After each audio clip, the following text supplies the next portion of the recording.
ধন্যবাদ সবাইকে। আমি আজকে এখানে আসতে পেরে সত্যি অনেক ভালো লাগছে। আমার জীবনের গল্প বলবো, জানি না কার কতটুকু ভালো লাগবে। কারোর জন্য কোনো পজিটিভ মেসেজ যদি দিতে পারি তাহলে অবশ্যই আমার জন্য ভালো লাগবে। সেই জন্য এই সুযোগ করে দেওয়ার জন্য ঢাকা FM 90.4কে আমার অসংখ্য ধন্যবাদ। আমি জন্ম নেওয়ার আগেই আমার বাবা মা, যখন আমি আমার মার গর্ভে তখন আমার বাবা ছিলেন জার্মানি গিয়েছিলেন, তো ওখানে তখন তার খুব প্রিয় নেতা ছিলেন এই অ্যাডলফ হিটলার। তো সেখান থেকে আমার বাবা দেখলো যে উনি খুব সাহসী, খুব পুরুষদীপ্ত এবং খুবই বলিষ্ঠ কণ্ঠ এবং খুব চমৎকার একটা লিডার। সো সেখান থেকে সে চিন্তা করলো যদি আমার ফার্স্টে ছেলে হয়, আমার বড় ছেলের নাম রাখবো অ্যাডলফ। ওকে, হ্যাঁ, সো ওখান থেকে অ্যাডলফ, উনার নাম অ্যাডলফ, তো অ্যাডলফ থেকে আবার বাবা ভাবলো যে অ্যাডলফ, ওটাকে আগে করে দিই। সেভাবে আমার নামটা আগে থেকেই, মানে আমি যখন আমার মায়ের গর্ভে তখনই অ্যাডলফ নামটা রাখে। তো এরপর আমি জন্ম নিলাম আমার নানু বাড়িতে, যাত্রাবাড়ি। আমার নানু বাড়িতে আমার প্রিয় জায়গা, সেখানে জন্ম নিলাম। জন্ম নেওয়ার পর আমার বিশাল একটা ফ্যামিলি, আমার অনেক বিশাল একটা জয়েন্ট ফ্যামিলি, মানে আমার বাবা চাচারা, দাদা দাদু, মানে সবাই মিলে, নানু টানু খালা টালারা সবাই মিলে বিশাল একটা ফ্যামিলি। সেই ফ্যামিলিতে আমি বংশের বড় ছেলে। তো সেই জায়গাটা থেকে বড় বড়ই খুব অনেক বেশি আদর পেয়েছি, অনেক প্রিভিলেজ পেয়েছি এবং সবচেয়ে বেশি সাপোর্ট এবং সবচেয়ে বেশি কি বলে এটাকে, সব রকমেরই মানে আদর, স্নেহ, সাপোর্ট সব কিছুতেই মানে আমি সবার খুব চোখের মনি ছিলাম। তো সেখান থেকে চাচা ফুপুদের খুব আদরের, অনেক যত্ন করে, অনেক কোলে পিঠে করে মানুষ করা আমাকে। তারপর স্টাডি স্টার্ট হয়। আমার মা ছিলেন খুবই চমৎকার একজন গৃহিণী, আমার মার কথা না বললেই নয়। আমার যা কিছু গল্পের পেছনের পুরোটা জুড়েই হলো আমার বাবা মা, আমার বাবার সাহস, আমার বাবার শক্তি, মানুষের প্রতি ভালোবাসা, মানুষের প্রতি উদারতা, ভালো কিছু করার টেন্ডেন্সি, সবাইকে ভালোবাসার টেন্ডেন্সি, ভালোবাসাগুলো আমি আমার বাবার কাছ থেকে শিখেছি। ওকে, আর আমার মার কাছ থেকে শিখেছি হলো কিভাবে ভুল করা যাবে না, কিভাবে নীতির সাথে চলতে হবে, কিভাবে খুব স্টাডি করে মানুষের মতো মানুষ হতে হবে, সবার সেবা করতে হবে, মুখ উজ্জ্বল করতে হবে, ভালো কিছু সমাজকে প্রোভাইড করতে হবে। এটা আমার বাবা মার সবসময়ের একটা ব্যাপার ছিল। তো আমরা দু ভাই, তো আমার ছোট ভাই একজন আছেন তানিম, তো আমরা পরপর জন্ম নেই। তো ওই জন্মের পরপরই আমাকে ভর্তি করা হয়, স্কুলে যাই, এই করি সেই করি। মজার বিষয় হচ্ছিল যে আমি আমার স্কুল লাইফে আমার মা আমাকে এত বেশি কেয়ার করতেন, এত বেশি যত্ন গড়ে বা এত বেশি আমাকে চোখে চোখে রেখে বড় করেছেন, আমাকে কখনো ফার্স্ট থেকে সেকেন্ড হতে দেয়নি। আচ্ছা, আমি স্কুল লাইফটাতে, আমার স্কুল ছিল, ফার্স্ট স্কুল ছিল লিটল অ্যাঞ্জেলস। আচ্ছা, হ্যাঁ, এটি ইংলিশ মিডিয়াম স্কুল। সেখানে আমি সবসময় বরাবরের মতো সবসময় ফার্স্ট হয়েছি, কখনোই আমার রেজাল্ট কার্ড কখনো সেকেন্ড আসেনি। সো আমি ওভাবে করেই আমাকে পড়তে হতো, আমার মা আমাকে ওটাই বুঝাতো। কখনো যদি একটা দুইটা নাম্বার এদিক সেদিক মিস হয়ে যেত, মানে কখনো যদি মনে হতো, তাহলে তো খবরই আছে, প্রচুর পিটুনি, প্রচুর মার আর কি। তো সেই জায়গাটা থেকেই সবসময় খুব বেশি আমাদের কোনো বোন নেই আমাদের বংশেই, মানে আমার বাবা চাচাদের পুরোটা টোটাল জার্নিটাতেই কারো কোনো মেয়ে নেই। আচ্ছা, সবার ছেলে, তো সবগুলো ছেলে, ফুপুদের মেয়ে আছে, তো ছেলেদের মধ্যে তত হতে গিয়ে দেখা যাচ্ছে আমার মার ছিল খুব মেয়েদের শখ ছিল। তো সেই দিক থেকে দেখা যেত যে মানে মাঝে মাঝেই সে সবসময় আমার মধ্যে সে একটু মানে বল কিনে না দিয়ে পুতুল কিনে দিত। আচ্ছা, হ্যাঁ, পুতুল কিনে দিত। তারপর মানে খুব মানে একটা মেয়েদেরকে যেভাবে করে মানুষ যত্ন করে গড়ে, খুব বেশি কেয়ার করে, যেভাবে মানে একটা মেয়ের অভাবটা যেভাবে পূরণ করে, ছেলে মেয়ে দুটোই সবকিছু মিলিয়েই সে ওভাবে করেই মানুষ করেছে আর কি। এটা অতিরিক্ত আদরের ফলও বলতে পারেন, আবার অনেক সময় এটা আমাকে এম্বারেসও করেছে, সেটাও বলতে পারেন। হ্যাঁ, তো সবকিছু মিলিয়ে সুন্দর একটা জার্নি, স্টাডি।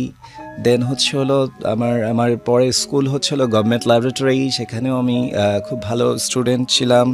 সেখান থেকে তারপর আস্তে আস্তে করে আমার সময়গুলো পার হলো, স্টাডি সময় পার হলো। তখন আমি আসলে কি করব, কি লক্ষ্য, কিছুই জানি না। শুধু জানতাম যে আমাকে আমার বাবার খুব ইচ্ছে ছিল যে আমি ইঞ্জিনিয়ার হব। সো ইঞ্জিনিয়ার হব, সেই শুরু থেকেই সেই বিষয়টা মাথায় ছিল যে একটা ব্যাপার ঢুকিয়ে দেওয়া হয়েছে যে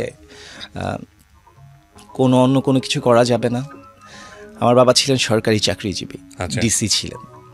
তো অনেকগুলো জেলাতে সে ট্রান্সফার হয়েছে এবং সে প্রত্যক্ষভাবে পরোক্ষভাবে পলিটিক্স করতেন, আওয়ামী লীগ করতেন। আমাদের বঙ্গবন্ধু উনিও আমাদের পরিবারের সাথে খুব ওতপ্রোতভাবে জড়িত।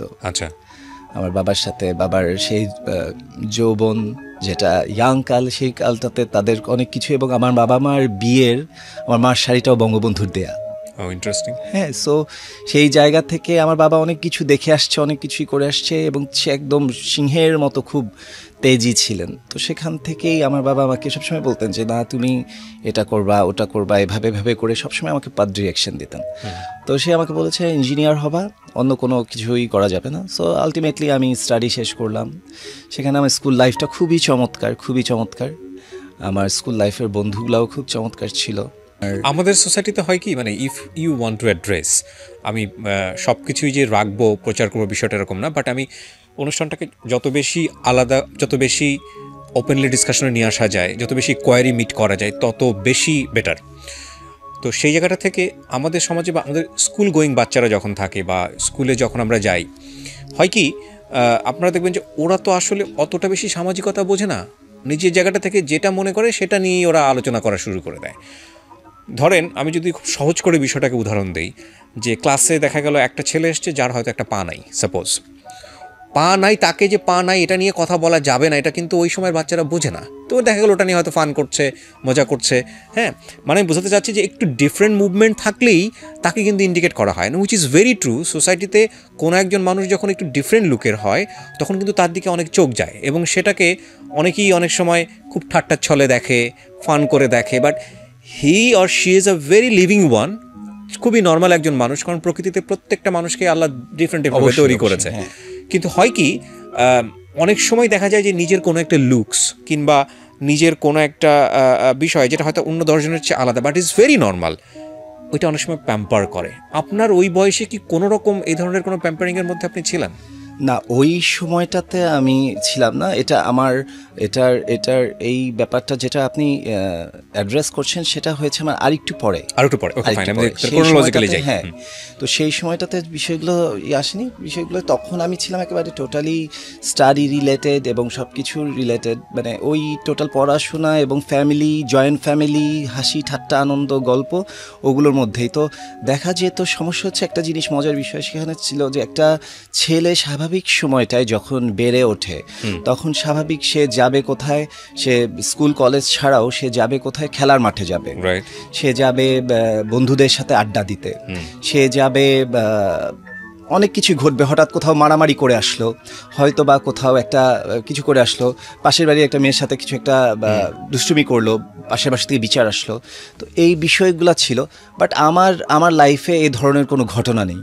আচ্ছা, হ্যাঁ, আমার লাইফে ঘটনা নেই। কেন? কারণ আমি সবসময় বেড়ে উঠেছি, দেখা গেছে যে ওই যে স্টাডি করতে হবে, বাইরে যাওয়া যাবে না, বাইরে কারোর সাথে মেশা যাবে না, এই বাইন্ডিংসটা আমাকে সবসময়ই একটা অন্য জগতে মানে গড়ে উঠেছে। আমি টোটালি ডিসির সন্তান ছিলেন এই কারণে না, ডিসি সন্তান বলে না, আমাকে কেন যেন মানে অনেক বেশি যে প্রথম সন্তান হওয়াতেই কিনা, বা আমার বাবা মার, আমার মার অতি আদরের বা অতি যত্নের বলেই কিনা খুব বেশি প্রোটেক্টিভ ছিল বিষয়, খুব প্রোটেক্টিভ। হ্যাঁ, আমার বেসিক্যালি স্কুলে যাদের সাথে, ওই স্কুল পর্যন্তই, আমার মহল্লাতে বা আমার স্কুলে বা আমার কলেজে আমার কোনো বন্ধু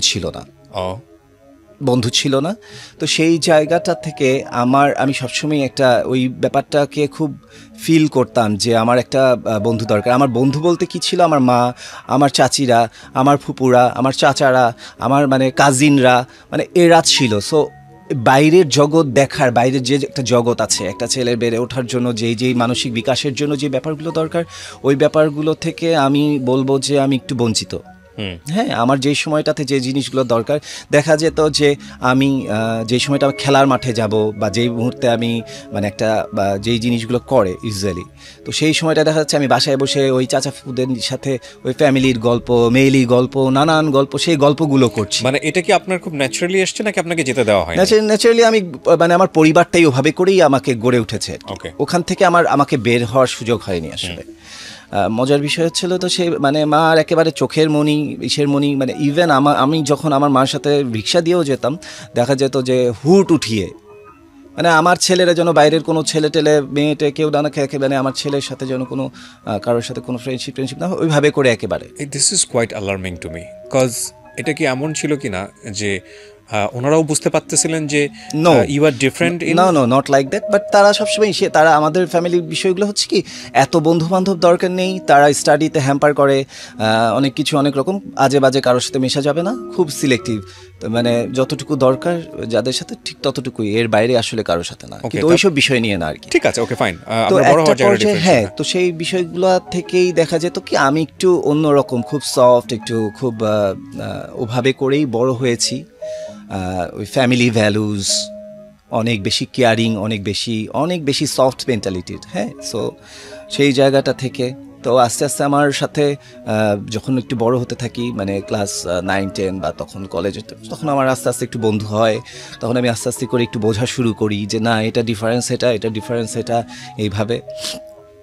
তখন পর্যন্ত মিডিয়া টিডিয়া আমার কোনো রকম চিন্তা বা আমাদের পরিকল্পনা টিনেজ ছিল না। বয়সে যে জিনিসটা হয় খুব ন্যাচারালি, যে ভালো লাগাটা তৈরি হয় কিন্তু অপোজিট জেন্ডারের প্রতি, হ্যাঁ। খুব স্বাভাবিকভাবেই। হ্যাঁ। আপনি ওই সময়টা প্রেমে পড়েন আর না পড়েন, কিন্তু বিভিন্ন রকমের থট গ্রো করে। এক্স্যাক্টলি। আমি বলতেছি না যে এটা ইউনিভার্সাল, এটা আমার মধ্যে এসছে বলে আপনার মধ্যে আসতে হবে, আমি বলছি না এটা সেটা, সায়েন্সও সেটা বলে না, রিলিজিয়নের জায়গাটা আমি হয় নাই টানলাম, কিন্তু আপনার মধ্যেও কি এই জিনিসগুলো হচ্ছিল 8-9 যখন আপনি পড়ছিলেন? যে হ্যাঁ, আমার তো ওগুলো ভালো লাগা কাজ করছিলই, আমার তো যে জিনিসগুলো ছিল, কিন্তু আমার জানা কথা হলো যে না আমার আসলে কি বলে প্রেম করা যাবে না, আম্মু বকা দিবে, ওকে, আম্মু বকা দিবে, হ্যাঁ প্রেম করা যাবে না, আম্মু বকা দিবে। বাট এখন এসে জিনিসটা কিন্তু চেঞ্জ হয়ে গেছে, কিন্তু এত জিনিস চেঞ্জ হয়ে যাওয়ার পরে এখন রিয়েলাইজ করে আমার লাইফে প্রেমই আসে নাই আর। তো ওই জায়গাটা থেকে একটু ওই জায়গায় যে মা ওই বাসায় এটা করা যাবে না, প্রেম করা যাবে না, না ঠিক আছে, সারা জীবনের একটাই নীতি বাবা মার পছন্দে বিয়ে করব। সারা জীবনেরই আমার একটাই মোটো ছিল যে বাবা মার পছন্দে বিয়ে করব, আমার অন্যরকম অন্য কোনো ডিসিশনে বা আমার পছন্দের কোনো কিছুতে আমি যাব না। বাট লাইফে অনেকে এসছে গেছে, সেগুলো পরে বলছি। তো ওই পার্টটা থেকেই আমি তারপর কলেজ থেকে আস্তে আস্তে করে আমি দেখলাম যে আমি যখন বাইরে কোচিংয়ে যাচ্ছি তখন আস্তে আস্তে কিছু মানুষের সাথে মেশা শুরু করলাম, সব কিছু আস্তে আস্তে করে গ্রোন আপ হলো। এবং বাট আমার কিন্তু সেই ছোটোবেলা থেকেই যখন আম্মু দেখা যেত যে আমাকে পড়াতে বসছে, পাশে বসে সেলাই করতেছে, জামা বানাচ্ছে, ডিজাইন করতেছে, এটা করতেছে, আম্মু খুব ভালো কাজ, হাতের কাজ করে, এগুলো করে। তো ওগুলো দেখতাম সবসময়, দেখতে এবং আমাদের বাসায় প্রচুর ম্যাগাজিন, আমাদের দেশীয় বলিউডের অনেক ম্যাগাজিন একেবারে ছোটোবেলা থেকেই আমার বাবা মা আমার ফুপুটা তাদের প্রচুর ম্যাগাজিনের স্বভাব ছিল। সো ওগুলো দেখতে মানে তারকা কি, মডেল কি, নায়ক কি, নায়িকা কি, মুভি কি, এই জিনিসগুলোর সাথে খুব রিলেটেড ছিলাম। স্টাডির বাইরে এই ব্যাপারগুলোর প্রতি আমার খুব শখ ছিল, এটা নিয়ে আমি পরে বলছি। তো এই জায়গায় মার কাছে ওই দেখতে শেখা, ওই জায়গা থেকে কিন্তু আমার ডিজাইনিং ব্যাপারটা এসছে, ওটাও পরে বলছি। তো ওই যে দেখে আসা, তো এর মধ্যে আমি যাই করছি না কেন, কিন্তু আমার ভিতরে আমার মধ্যে খুবই আমি খুব শিল্পী মনা, আমার রক্তে খুব শিল্প দৌড়াতো। আমি সব কিছুই করার চেষ্টা করতাম, মানে সব কিছুই মানে পারতাম, নাচতে পারতাম, আমি বলতে পারতাম, এটা চট করে একটা প্রোগ্রাম, ফ্যামিলি প্রোগ্রাম হোস্ট করতে পারতাম, প্রোগ্রামের অনেক কালচারাল প্রোগ্রাম, এগুলো খুব ন্যাচারালি আছে জি, যেখানটায় আপনি ছিলেন। এবং আমি আমার ফ্যামিলি নিয়ে, ফুল ফ্যামিলি নিয়েই খুব মজার খুব কালচারাল প্রোগ্রাম করতাম, যেটা কোনো ফ্যামিলিতে কখনো হয়েছে কিনা আই এম নট শিওর। খুব মজার ইভেন আমার দাদু নানুদের দিয়ে সেই সময় আমি মানে যখন কত ছোট ছিলাম সেই সময় তাদেরকে আমি ড্রেস পরে ফ্যাশন শো করতাম দাদু নানুদের দিয়ে। ব্যাপারটা খুব ইন্টারেস্টিং হতো, সবাই দেখতো যে আত্মীয়রা যে এগুলো করেছে। মানে আমার মধ্যে সব অন্যরকম ডিফারেন্ট জিনিস সবসময়ই করতো। আমি কাজের লোকদের দেখছি, বুয়াদের খালা এদিকে আসো, তাকে হয়তো কোনো ডান্সের রিহার্সাল করাচ্ছি। মানে আমি আমার কাছে স্বাভাবিক যে জিনিসগুলা মানুষ এটা করতেছে সেটা করতেছে না, আমি আনকমন ক্রিয়েটিভিটি খুঁজতাম, যে কার ভিতরে কোন ট্যালেন্ট আছে, কাকে কোন জায়গাটা থেকে কি বানানো যায়, কোনটা করলে মানুষ আসলে অ্যাট্রাক্ট ফিল করবে। স্বাভাবিক জিনিস নাই যে নাচতেছি আমি গাইতেছি সেটা না, কি করলে আমি যদি একটু এরকম একটু বাউল সাজি, আমি যদি এরকম একটু সাজি, আমি যদি একটু সাজি, মানে নানান রকমের ক্যারেক্টার। কোন বয়সে গিয়ে হচ্ছে? কলেজে? এটা হ্যাঁ স্কুলের শেষ দিক থেকে কলেজের ওই যে কিন্তু হয় কি আমাদের সোসাইটিতে মানে আমাদের পারিবারিক যে ফ্রেমওয়ার্ক সেখানে একটা ছেলে যদি নাচ গান খুব ন্যাচারালি বাসার মধ্যে করে, না না আমি তখন নাচ গান কিন্তু করছি না, তাহলে মানে যে এই যখন একটা প্রোগ্রামের কথা আসছে পুরো বিষয়গুলোই আমি আমি ক্রিয়েট করছি, আমি কন্টেন্ট ক্রিয়েট করছি, আমি ডিরেকশন দিচ্ছি, আমি সবাইকে ওইভাবে করে অভ্যস্ত করছি। আচ্ছা। বিষয়টা এরকম, কিন্তু আমি নাচ গানের সাথে কখনোই ছিলাম না, আচ্ছা বাট মানে টুকটাক জানি আর কি। তো সেই সময়টা থেকেই আমি আস্তে আস্তে করে এই বিষয়গুলো আমার মধ্যে ছিল, কিন্তু আমি জানি যে আমাকে পড়াশোনা করতে হবে। তো আলটিমেটলি আমার ম্যাট্রিক শেষ হলো, ইন্টার শেষ হলো। ইন্টারেও আমার লাইফে অনেক চমৎকার চমৎকার ঘটনা, অনেক কিছুই ঘটে গেছে লাইফে। সো আমার রেজাল্টগুলোর পরে আমি আমার তখন আলটিমেটলি সেই সময়টাতে আমার একটা মানসিক একটা চেঞ্জ আসলো, যে কলেজের পরে ইন্টারমিডিয়েটের পর থেকে আমার ভেতরে একটা চেঞ্জ আসা শুরু করলো। যে ইন্টারমিডিয়েটের পর, কিন্তু এখন কতটুকু সময় আমি জানি না, ইন্টারমিডিয়েটের পর ভার্সিটি স্টার্ট করার আগে আমাদের একটা বিশাল 9 থেকে 10 মাসের গ্যাপ ছিল। সেই সময়টাতে আমি আমার বন্ধু হলো 2-1 আমি বাইরের জগৎ দেখা শুরু করলাম। আমি সিনেমা হলে যেতাম, আমি মানে যেগুলো আমি সারা জীবন করিনি আর কি। আমি খেলা দেখতে যেতাম, আমি অনেক মজার মজার দুনিয়ার অনেক মজার মজার জিনিস দেখা জানা শুরু করলাম, যে এর বাইরেও অনেক কিছু আছে। এবং তখন দেখা যেত যে এবং ওগুলো আমি যেতাম বা দেরি করে ফিরতাম বলে বাসায় মারও খেতাম। মানে তখন পর্যন্ত আমার রেস্ট্রিকশন, আমার মা বাবার ওই রেস্ট্রিকশন। বাবা থাকতো খুব কম, কজ বাবা সবসময় ঢাকার বাইরে বাইরে থাকতো, 15 দিন 1 মাস পর আসতো। সেটা ছিল আমাদের, যেদিন আসতো সেদিন আমাদের বাসায় একটা ঈদ হয়ে যেত আর কি, এরকম একটা ব্যাপার ছিল। আর আমাদের স্টাডির জন্য আমার মাও কখনো আমার বাবার সাথে সাথে মুভ করেনি আর কি, আমাদের স্টাডির জন্য ঢাকাতেই রয়ে গেছে সবসময়। আমাদের 2 ভাইয়ের জন্য সবসময় খুব নিবেদিত প্রাণ ছিলেন উনি। লাইফের অনেক শখ আহ্লাদি পূরণ মানে করেনি শুধুমাত্র আমাদেরকে মানুষ করার জন্য। সো তাদের কথা বলতেই হয় বারবার করে আসলে। কিন্তু কিছু জিনিসের হয়তো তাদের মিসকনসেপশন বা কিছু ভুল ছিল আর কি, হয়তো আমাকে আরও অনেকভাবে আরেকটু উদারভাবে বা আরও অন্যভাবেও আমাকে লিডিং দিতে পারতো। সো সেই সময়ে আমার একটা ফ্রেন্ড হয়। সো ফ্রেন্ড হওয়ার পরেও দেখা যাচ্ছে যে সেই জায়গা থেকেও আমি খুবই বাধাপ্রাপ্ত, যে না কেন ফ্রেন্ড হবে, কেন কোনো ফ্রেন্ড থাকবে না, এই হবে না সেই হবে না। ছেলে ফ্রেন্ড? হ্যাঁ হ্যাঁ ছেলে ফ্রেন্ড ছিল। তো ও আমাকে এটা সেটা দেখাতো, সব কিছু দেখাতো, বোঝাতো, স্টাডি ব্যাপারে হেল্প করতো। তো তখন দেখা যেত যে এটা একেবারেই একদম পছন্দ করতো না, যে বাইরের কোনো বন্ধু বান্ধব এলাও না, এই সেই না। আস্তে আস্তে আস্তে আস্তে করে বিষয়গুলো নিয়ে আমার খুব কষ্ট হতো, এবং বিষয়গুলো নিয়ে আমি কীভাবে কী করে সর্ট আউট করবো এই বিষয়গুলো আমার খুব নিজেকে প্রকাশ করতে এবং বাইরের জগৎ দেখতে অনেক কিছু করতে ইচ্ছে করতো।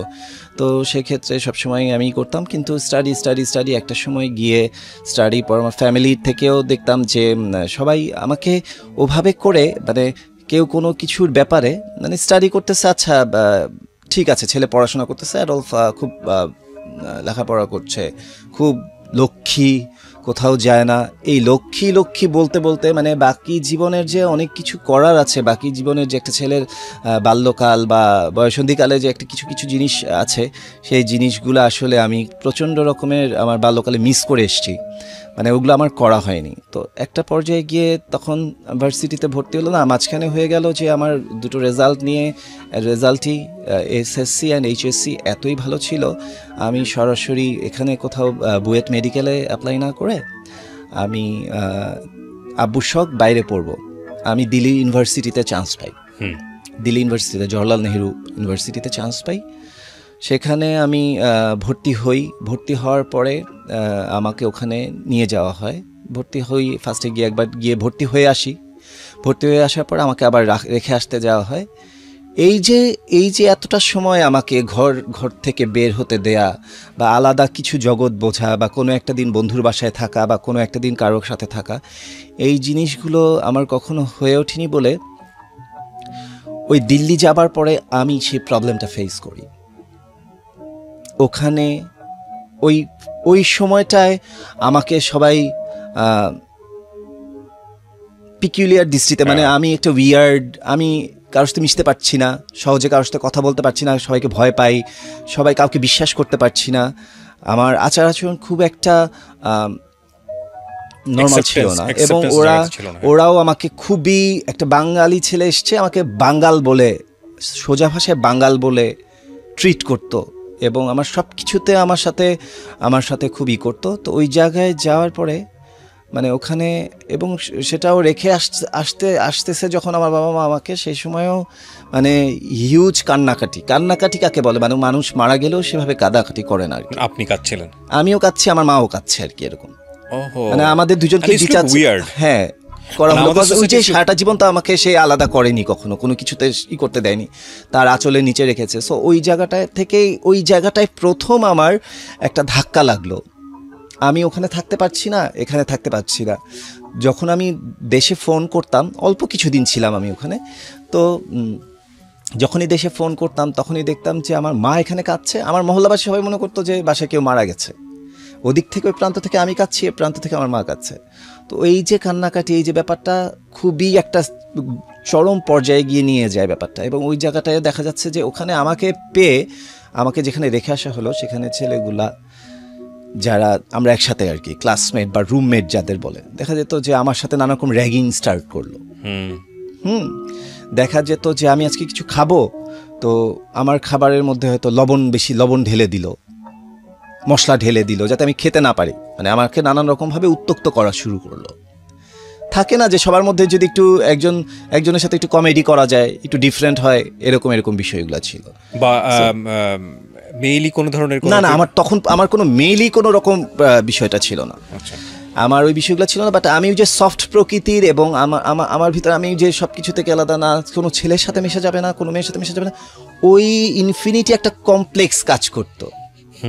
না, ছেলের সাথে মিশলেই বুঝি কিছু একটা, ওই রকম একটা ভেতরে আমাকে একটা কমপ্লেক্স আমাকে ভুগাতো আর কি। একদম ছোটবেলা থেকে নিষেধ করা ছিল, সাইকোলজিক্যালি বলে দেওয়া। হ্যাঁ, বলে দেওয়া যে না, মানে বলে দেয়া কি, ওইভাবে করে তো আর বলে দেয় নাই, দেখা গেছে গড়েই উঠেছে ওভাবে আর কি।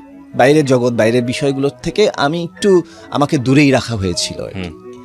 হ্যাঁ, আমাদের পরের জেনারেশন, আমাদের পরের কাজিনগুলা বা যারা হয়েছে, তারা কিন্তু সেই বাইন্ডিংসকে ব্রেক করে ফেলেছে, তারা কিন্তু অনেক কিছু করতে পেরেছে। র্যাগিং এর কথা বলছিলেন আপনি? হ্যাঁ, তো র্যাগিং এর কথা যেগুলো বলছিলাম, তো সেই জায়গাটা থেকে দেখলাম যে আমাকে তারা নানান রকমভাবে, এই হয়তো তারা বাইরে যাচ্ছে, বাইরে দিয়ে তালা মেরে রেখে চলে গেল। আমি ফোন করব বলে, তখন তো ছিল মাত্র মোবাইল বের হয়েছে, সেই মোবাইল নিয়েও দেখা যেত যে নানান রকম, মোবাইলটা লুকিয়ে রাখতো, মোবাইল দিত না, নানান রকম আমাকে নিয়ে গান বানাতো, আমাকে নিয়ে নানান রকমের কি বলে, অনেক মজার ফান করতো, অনেক কিছুই করতো। বাট কোনো রকম এমনি কোনো ফিজিক্যালি বা সেক্সুয়াল কোনো হ্যারাসমেন্টের ব্যাপার ছিল না, কিন্তু বাদবাকি সব কিছুই তারা করতো আর কি ছিল। তো ওখান থেকেই সবাই ছিল ওখান থেকে 3-4 জনের মধ্যে একজন খুব ভালো ছিল, সে আমাকে খুব বলতো যে তুমি দেখো, এভাবে করে মেশার চেষ্টা করো, এভাবে না করলে তুমি যদি ওদের সাথে থাকবা, অনেকগুলো সময় তোমাকে থাকতে হবে, তুমি যদি ওদের সাথে বন্ধুত্ব না করো, ওরা কি পছন্দ অপছন্দ করছে সেটার সাথে যদি তুমি তাল মিলিয়ে না চলো, তোমার এখানে সার্ভাইভ করা বা টিকে থাকাটা খুব কঠিন হয়ে যাবে। বাসার জন্য কান্নাকাটি বন্ধ করো, এগুলো করো। তো আলটিমেটলি দেখছি যে কোনোভাবেই করতাম না, এবং স্টাডি করতে গিয়েও আমার ক্লাসে মন বসতো না। ওখানেও আমি সব নতুন ভাষা, নতুন কিছুই ওদের ইংলিশ ধরতে পারছিলাম না। ইংলিশ বুঝলেও ওই যে ওদের প্রনাউন্স তো একটু ডিফারেন্ট হয়, তো ওটা বুঝতে আমার সময় লাগছিল। আমি কোনো দিন তো একটা ডিমও ভাজি নাই, এখানে আমাকে দিয়ে রেখে গেছে, আমি তো কোনো কিছু করি নাই, সবসময় তো মায়ের ছেলে। এখন আমি তো এগুলো কীভাবে করে এই জিনিসগুলো আমি স্টাডি করব কখন, এগুলো করব কখন, করতে গেলে ওরা নষ্ট করে দিচ্ছে, বিছানায় পানি ঢেলে দিচ্ছে, এগুলো করতে। তো নানান জিনিসগুলো থেকে দেখলাম যে আমার আসলে আর ভালো লাগছে না। ওই ইন দ্য মিন টাইম আমি ঘুরেছিও অনেক কিছু। আমি ইন্দিরা গান্ধীর বাড়ি ঘুরেছি, আমি নবাব পতৌদি, সাইফ আলী খানের যে বাবা, ওনাদের বাসা ফ্যামিলিতে ঘুরেছি। আমি বেশ কিছু বড় জায়গা অনেক কিছু ঘুরেছি, দেখার সৌভাগ্য হয়েছে আমার। সে জায়গাগুলোর মজার স্মৃতি আছে, একেবারেই খারাপ স্মৃতি বলবো তা না। তো সেখান থেকে আমার বাবা আমাকে চিন্তা করলো যে এখানে মাকেও রাখা যাচ্ছে না, এখানে আমাকেও রাখা যাচ্ছে না, আমিও প্রবলেমে আছি। আমাকে কিছুদিন পর ওখান থেকে নিয়ে আসা হলো, একেবারেই চলে আসলাম দেশে। ওই যে আমি আলাদা হয়ে কোনো কিছু তো করার স্কোপ পাইনি, তাই আমি ওখানে গিয়ে আর অ্যাডজাস্ট করতে পারলাম না, রাইট, ফেলিওর হলাম। কিন্তু ফেলোর হলাম, চলে আসলাম, চলে এসে এখানে এসে খুবই তো ওই মুহূর্তেই দেখা যাচ্ছে যে নানান রকম এসে আর কিছু ভালো লাগছে না, কি করব, এদিকে এখানকার সেশন জট, এখানের বুয়েট মেডিকেল সব জায়গার সব অ্যাডমিশন টেস্ট হয়ে গেছে, এখন আর কোনো কিছু না, আমাকে একটা বছর লস হবে, এটাও আমি মেনে নিতে পারবো না।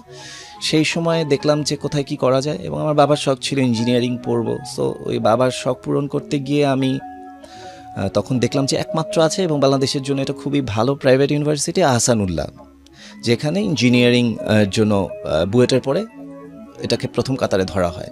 তো আমি তখন আহসানুল্লাহ ভর্তি হয়ে গেলাম। আমার 6 মাসের মতো একটু ডিলে হলো, একটা সেমিস্টারে ভর্তি হয়ে গিয়ে আমি স্টাডি শুরু করে দিলাম এবং আমি কম্পিউটার ইঞ্জিনিয়ারিংয়ে ভর্তি হলাম আর কি। তো ভালো হলো যে আমি একটা মনের মতো সাবজেক্ট পেয়েছি, ইঞ্জিনিয়ার হব বাবার সেই স্টাডি করলাম। তো ওই ইঞ্জিনিয়ারিংয়ের যে ফার্স্ট সেমিস্টারেই আমার লাইফে প্রথম একটা মেয়ে আসে। মানে মেয়েটা কিভাবে আসলো আর কি? ক্লাসমেট ছিল। হ্যাঁ। তো প্রথম থেকে আমার প্রতি তার অ্যাট্রাকশন এবং আমাকে তার ভালো লাগতো। ঘটনাটা কি ছিল, মানে কিভাবে পরিচয়টা হলো, কি হলো? ক্লাস করতে করতে, নোট নিয়ে পড়তে পড়তে, আমরা একসাথে স্টাডি করতে দেখা যেত যে সে আমার প্রতি ইন্টারেস্ট গ্রো করে এবং সে দেখি অন্য সবার চেয়ে আলাদা করে ট্রিট করে।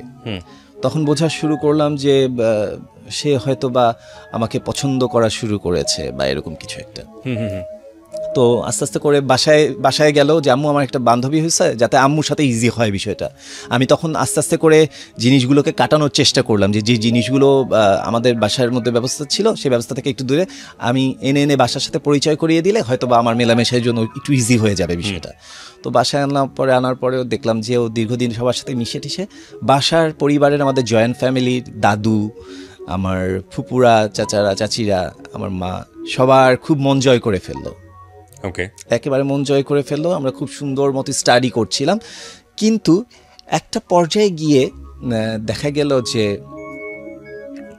একটা পর্যায়ে আমাদের মধ্যে অনেক খুব সুন্দর সুন্দর বন্ধুত্ব, কিন্তু একেবারেই নোংরা কিছু ছিলই না, একেবারেই ছিল না। তো আমাদের মধ্যে খুব ভালো ছিল এবং আমি বুঝতে পারছিলাম যে হয়তো এটাই প্রেম। ওকে, মানে আপনি কনফিউজ ছিলেন তখন? না, কনফিউজ ছিলাম না, আমি বোঝা শুরু করলাম যে এটাই প্রেম, মানে ও এরকম করছে, এটা করছে। তো সেটা নিয়ে আমি প্রথম এবং ও আমার ভিতরে যে ওই যে প্রবলেমগুলো যে ছিল, আমি এটা করতে পারতাম না, ওটা করতে পারতাম না, ওই যে ঘরোয়া বা মেলি বা যেটাই বলেন না কেন, আমি তো সেই বিষয়টা থেকে, সেই ক্যারেক্টারটা থেকেও আমাকে বের করে আনার অনেক চেষ্টা করতেছে। হ্যাঁ, চেষ্টা করা শুরু করলো যে না এটা করো, না এটা করো না, এই যে এভাবে করে বলো। হ্যাঁ, তো আম্মু এটা বলছে কি, আম্মুকে এটা বলো, এইভাবে করে আমাকে ও নতুন করে কাউন্সিলিং করা শুরু করলো, আমাকে বোঝানো শুরু করলো। আমি দেখলাম যে না, এটাও ও তোমার খুব ভালো একটা বন্ধু, ওকে ফাইন। আস্তে আস্তে করে চিন্তা করলাম, তো বললো যে আমরা কিন্তু স্টাডি শেষ করে আমরা বিয়ে করবো, সে করবো।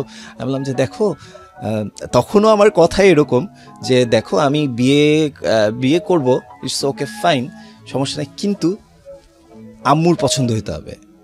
তুমি আমার আম্মুকে পটাও, আমার চেয়ে আমাকে তুমি, আমার দরকার নেই, তুমি আম্মুকে পটাও। আম্মুকে পটালে আম্মু যদি বলে যে না একেই দরকার, তাহলে আমার জন্য ইটস ওকে ফাইন।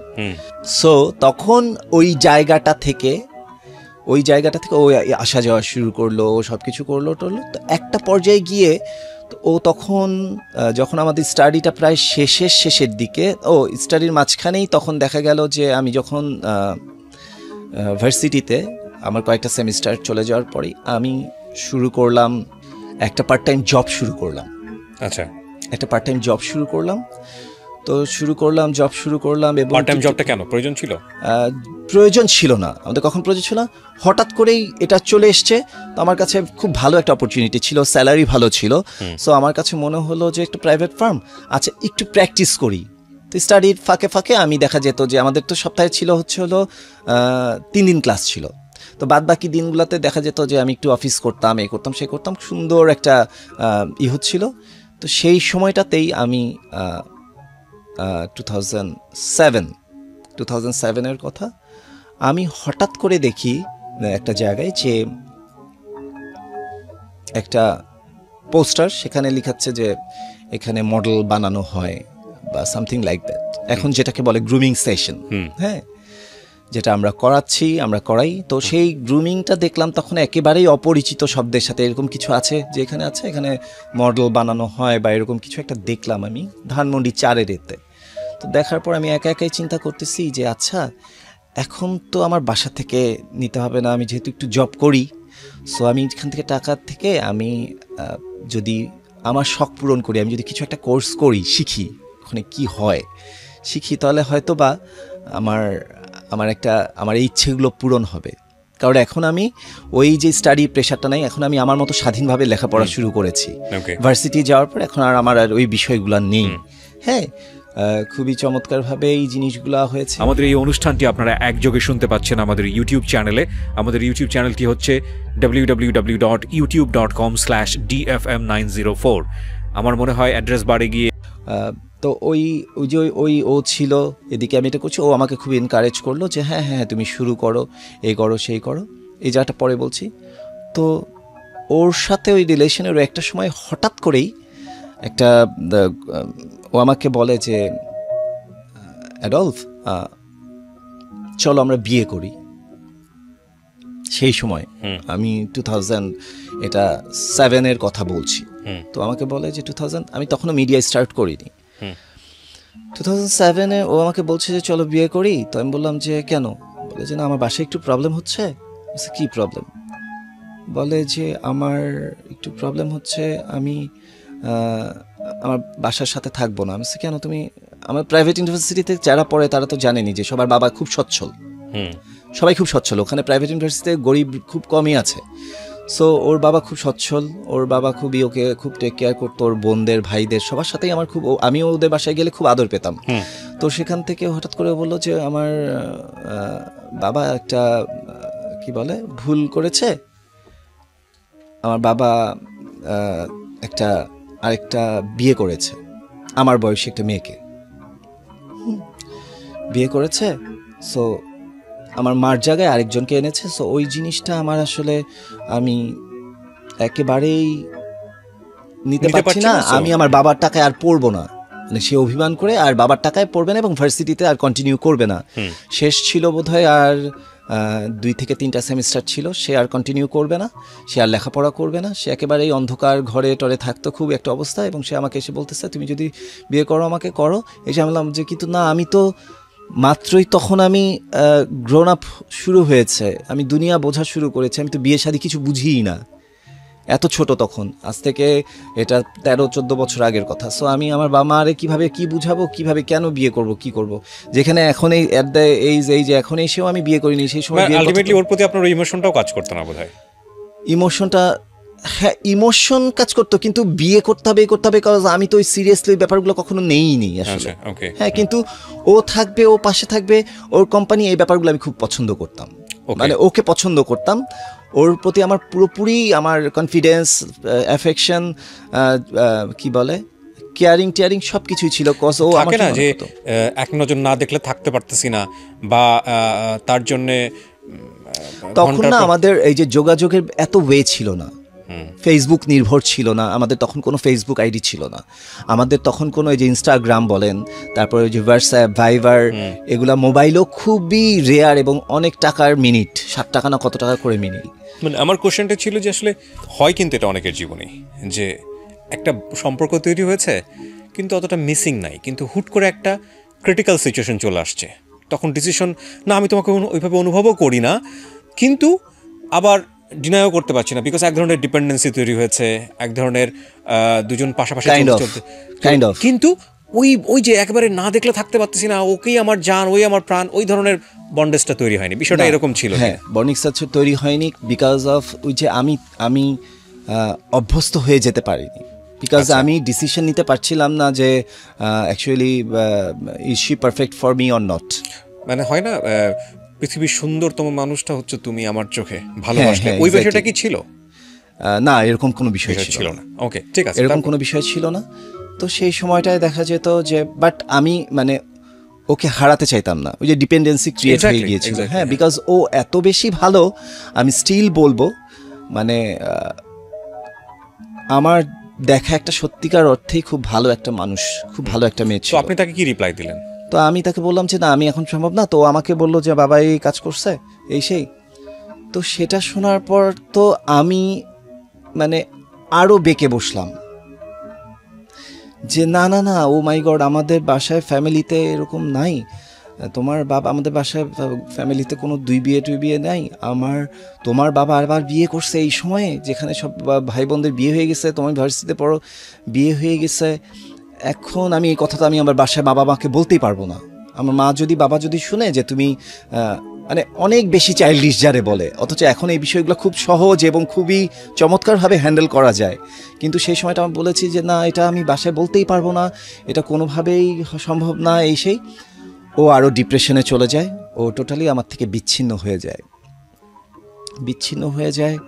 দেখলাম আর ভার্সিটিতে আসতো না, আমিও আমার মতো করেই করতাম, মিস করতাম, খুঁজতাম, কিন্তু ও কারোর সাথে কোনো কন্ট্যাক্ট রাখে নাই আমার এই কথাগুলো শোনার পরে। তো এরপরে দেখা যেত যে এই বিষয়গুলো এগুলো হওয়ার পরে তো আমি বাসায় বলার পরে কোনোভাবে ম্যানেজ করার ট্রাই করলাম, কিন্তু বাসায় দেখলাম যে একেবারেই নেগেটিভ একটা রিয়াকশন, যে না না না না, তাহলে তো মানে এরকম একটা ব্যাপার, বাবা করেছে তার মানে মেয়ে ভালো না, আচ্ছা ঠিক আছে, ওর সাথে আর কোনোই করা যাবে না, সেই মানে একটু অন্যভাবে দেখা শুরু করে দিল অলরেডি। হ্যাঁ, তো সামাজিক সম্পর্কগুলা মানে এফেক্টেড হয় যেভাবে আর কি, বিষয়গুলো সেরকম ছিল। তো একটা পর্যায়ে আবার অনেক দিন পর, প্রায় 6 মাস 8 মাস 10 মাস এরকম, আমার ঠিক মনে নেই, ঠিক এতগুলো দিন পর ওকে আমি আবার ডিসকভার করি, জানতে পারি যে এরকম স্কাটনের বাসায় থাকে, আর বাড়িতে ফিরে যায়নি, বাবা মার সাথে থাকে না, একা একাই স্ট্রাগল করছে, বাইরে চলে যাওয়ার জন্য ট্রাই করছে, ক্রেডিট ট্রান্সফার করবে। তো সেই সময় ওর সাথে আবার আমি দেখা করি, আমি নিজ থেকেই দেখা করে ওকে আবার স্বাভাবিক জীবনে আনি। ও আমাকে পেয়ে আবার খুশি হয়েছে, আবার আমাদের মধ্যে মেলামেশা শুরু হয়। ওকে, ইন দ্য মিনটাইম আপনার ওই মডেলিং এর এটা কি হলো? হ্যাঁ, এই চ্যাপ্টারটা বলছি, এই চ্যাপ্টারটা আমি শেষ করে এই পার্টটা বলছি। এই সময়টায় আমি অলমোস্ট গ্রুমিং শুরু করেছি ওই সময়টায়, এবং অফিসও করি এবং স্টাডিও করি। তো সেই সময়টায় ও চলে যাওয়ার পর এই জিনিসটাকে আমার স্ট্রংলি শুরু হয় আর কি। তো সেই সময়টায় ও দেখা যেত যে ও আমি করি না বলে ও আমাকে দেখানোর জন্য, আমার ভিতরে ফিলিংস গ্রো করার জন্য, আসলেই আমি ওর সাথে লাইফে কোনো কিছু চিন্তা করছি কিনা, ও আমাকে দেখানোর জন্যই একটা রিলেশনে জড়ালো। মানে আলটিমেটলি আপনার মধ্যে আসলে সেই ফিলিংসটা আছে কিনা, এবং আমি ওটা দেখে জেলাস ফিল করি কিনা, এবং আমি তাহলে তো নিশ্চয়ই একটা ডিসিশন নিয়ে ফেলবো তাহলে, যে না ওটা ছাড়ো, ওইসব কিছু করো না, চলো আমরা এই সময় বিয়ে করবো, আমি একটা কথা দিব আর কি, এরকম টাইপের বিষয় একটা। কিন্তু আসলে তখন আমি স্টাডি করছি এক কথা, এবং তখন মাত্র একটা ছেলে চাইল্ডিশভাবে বড় হওয়ার পর তখন মাত্র একা একা চলা শুরু করেছে, তখন বিয়ে ডিসিশন নেওয়ার মতো আমার ম্যাচুরিটি গ্রোন আপ হয়নি। সো আমার পক্ষে ওই ডিসিশন নেওয়াটা একেবারেই খুবই কঠিন একটা ব্যাপার ছিল, বাসায় বলা প্রশ্নই ছিল না, এবং সবাই খুব বলতো আমাকে, সবাই খুবই করতো যে হ্যাঁ, আমাকে বলতো, চাচা ফুপুরা বলতো, ওর কথা খুব বলতো যে তুমি ওকে কিন্তু করো না, ডিনাই করো না, মিস করো না, তুমি কিন্তু ও তোমার জন্য লাইফে খুব ভালো একটা পার্টনার হবে, তুমি মিস করো। সবাই আমাকে খুব ভালো ভালো বুদ্ধি দিত, আমার বাবা মাও পছন্দ করতো, সব কিছু করতো, কিন্তু মাঝখানে ওই বিষয়গুলোর জন্য দেখা গেছে যে প্রবলেম ক্রিয়েট হয়ে গেছে আসলে বিষয়গুলো। তো আমাকে দেখানোর জন্য বিয়ে করলো, বললো যে আমি খুব ভালো একটা, খুব রিচ একটা ছেলে, হ্যাঁ একটা ছেলে করলাম, এসে আমাদের বাসায় কার্ড দিয়ে গেল। আস্তে আস্তে বিয়ের সময় চলে আসলো, আমিও বুঝতেছি, খারাপ লাগা শুরু হয়েছে, কি করব এরকম একটা সিচুয়েশনে। লাস্ট মোমেন্টে ওর গায়ে হলুদও হয়ে গেল। হলুদ হয়ে যাওয়ার পর বিয়ের দিন ও জানতে পারলো, ওর বাসা থেকে খোঁজ আসলো, সেই ছেলেটা একটা ফ্রড। বা এই সময়টাতে আপনার ভিতরে কোনো ধরনের, হ্যাঁ, আমার খুব খারাপ লাগছিল, আমার খুব খারাপ লাগছিল, এবং আমি কি করব বুঝে উঠতে পারছিলাম না, আমি দোটানায় ভুগছিলাম তখন, কিন্তু কোনো ডিসিশন দেইও নি, কিন্তু আমি খুব খারাপ লাগছিল তখন, আমার অলরেডি আগের থেকে অনেক বেশি ফিলিংস গ্রো হয়ে গেছে তখন, অলমোস্ট তখনকার সময়টাকে আমি বলবো যে আই ওয়াজ ইন লাভ।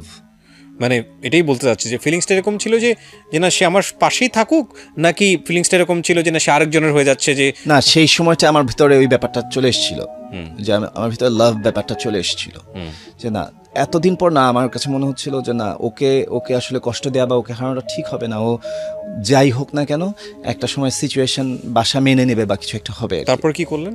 তো ওর বিয়ে হলো, বিয়ের সময় ও হঠাৎ করে দেখলো যে বিয়ের দিন, ও আমাকে দেখায় বিয়েটা করে ফেললো, বিয়ের দিন ও হঠাৎ করেই জানতে পারলো যে ছেলের সাথে রিলেশন করছে সেই ছেলে আসলে কোনো কিছুই না, সবই ভুয়া ছিল, সব কিছুই ভুয়া দেখাইছে, বাসা টাসা ঠিকানা গাড়ি সব কিছুই ভুয়া। সো ওই ধাক্কাটা খেয়ে বিয়ের দিন বিয়েটা ভেঙে যায়।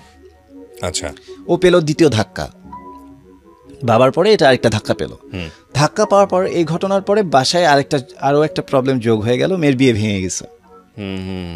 বাবার প্রবলেম, মেয়েটা হয়ে গেছে, মানে পরিস্থিতি আরো জটিল হয়ে গেল। এর সাথে তো আর প্রশ্নই আসে না, ও আর ভার্সিটিতেও আর গেল না, স্টাডিও আর কমপ্লিট করলো না, এই করে সেই করে তারপর একেবারেই আমাদের মধ্যে যোগাযোগটা বিচ্ছিন্ন। আমি স্টাডি শেষের দিকে খুব প্রেশার বেড়ে গেল, জবটা একটু শিথিল দিলাম, এবং সেই সময়টাতে আমি গ্রুমিং স্টার্ট করলাম। তো ও এদিক থেকে বিদায় নিল, আর আমি এদিক থেকে এটা স্টার্ট করলাম আর কি, শুরু করলাম।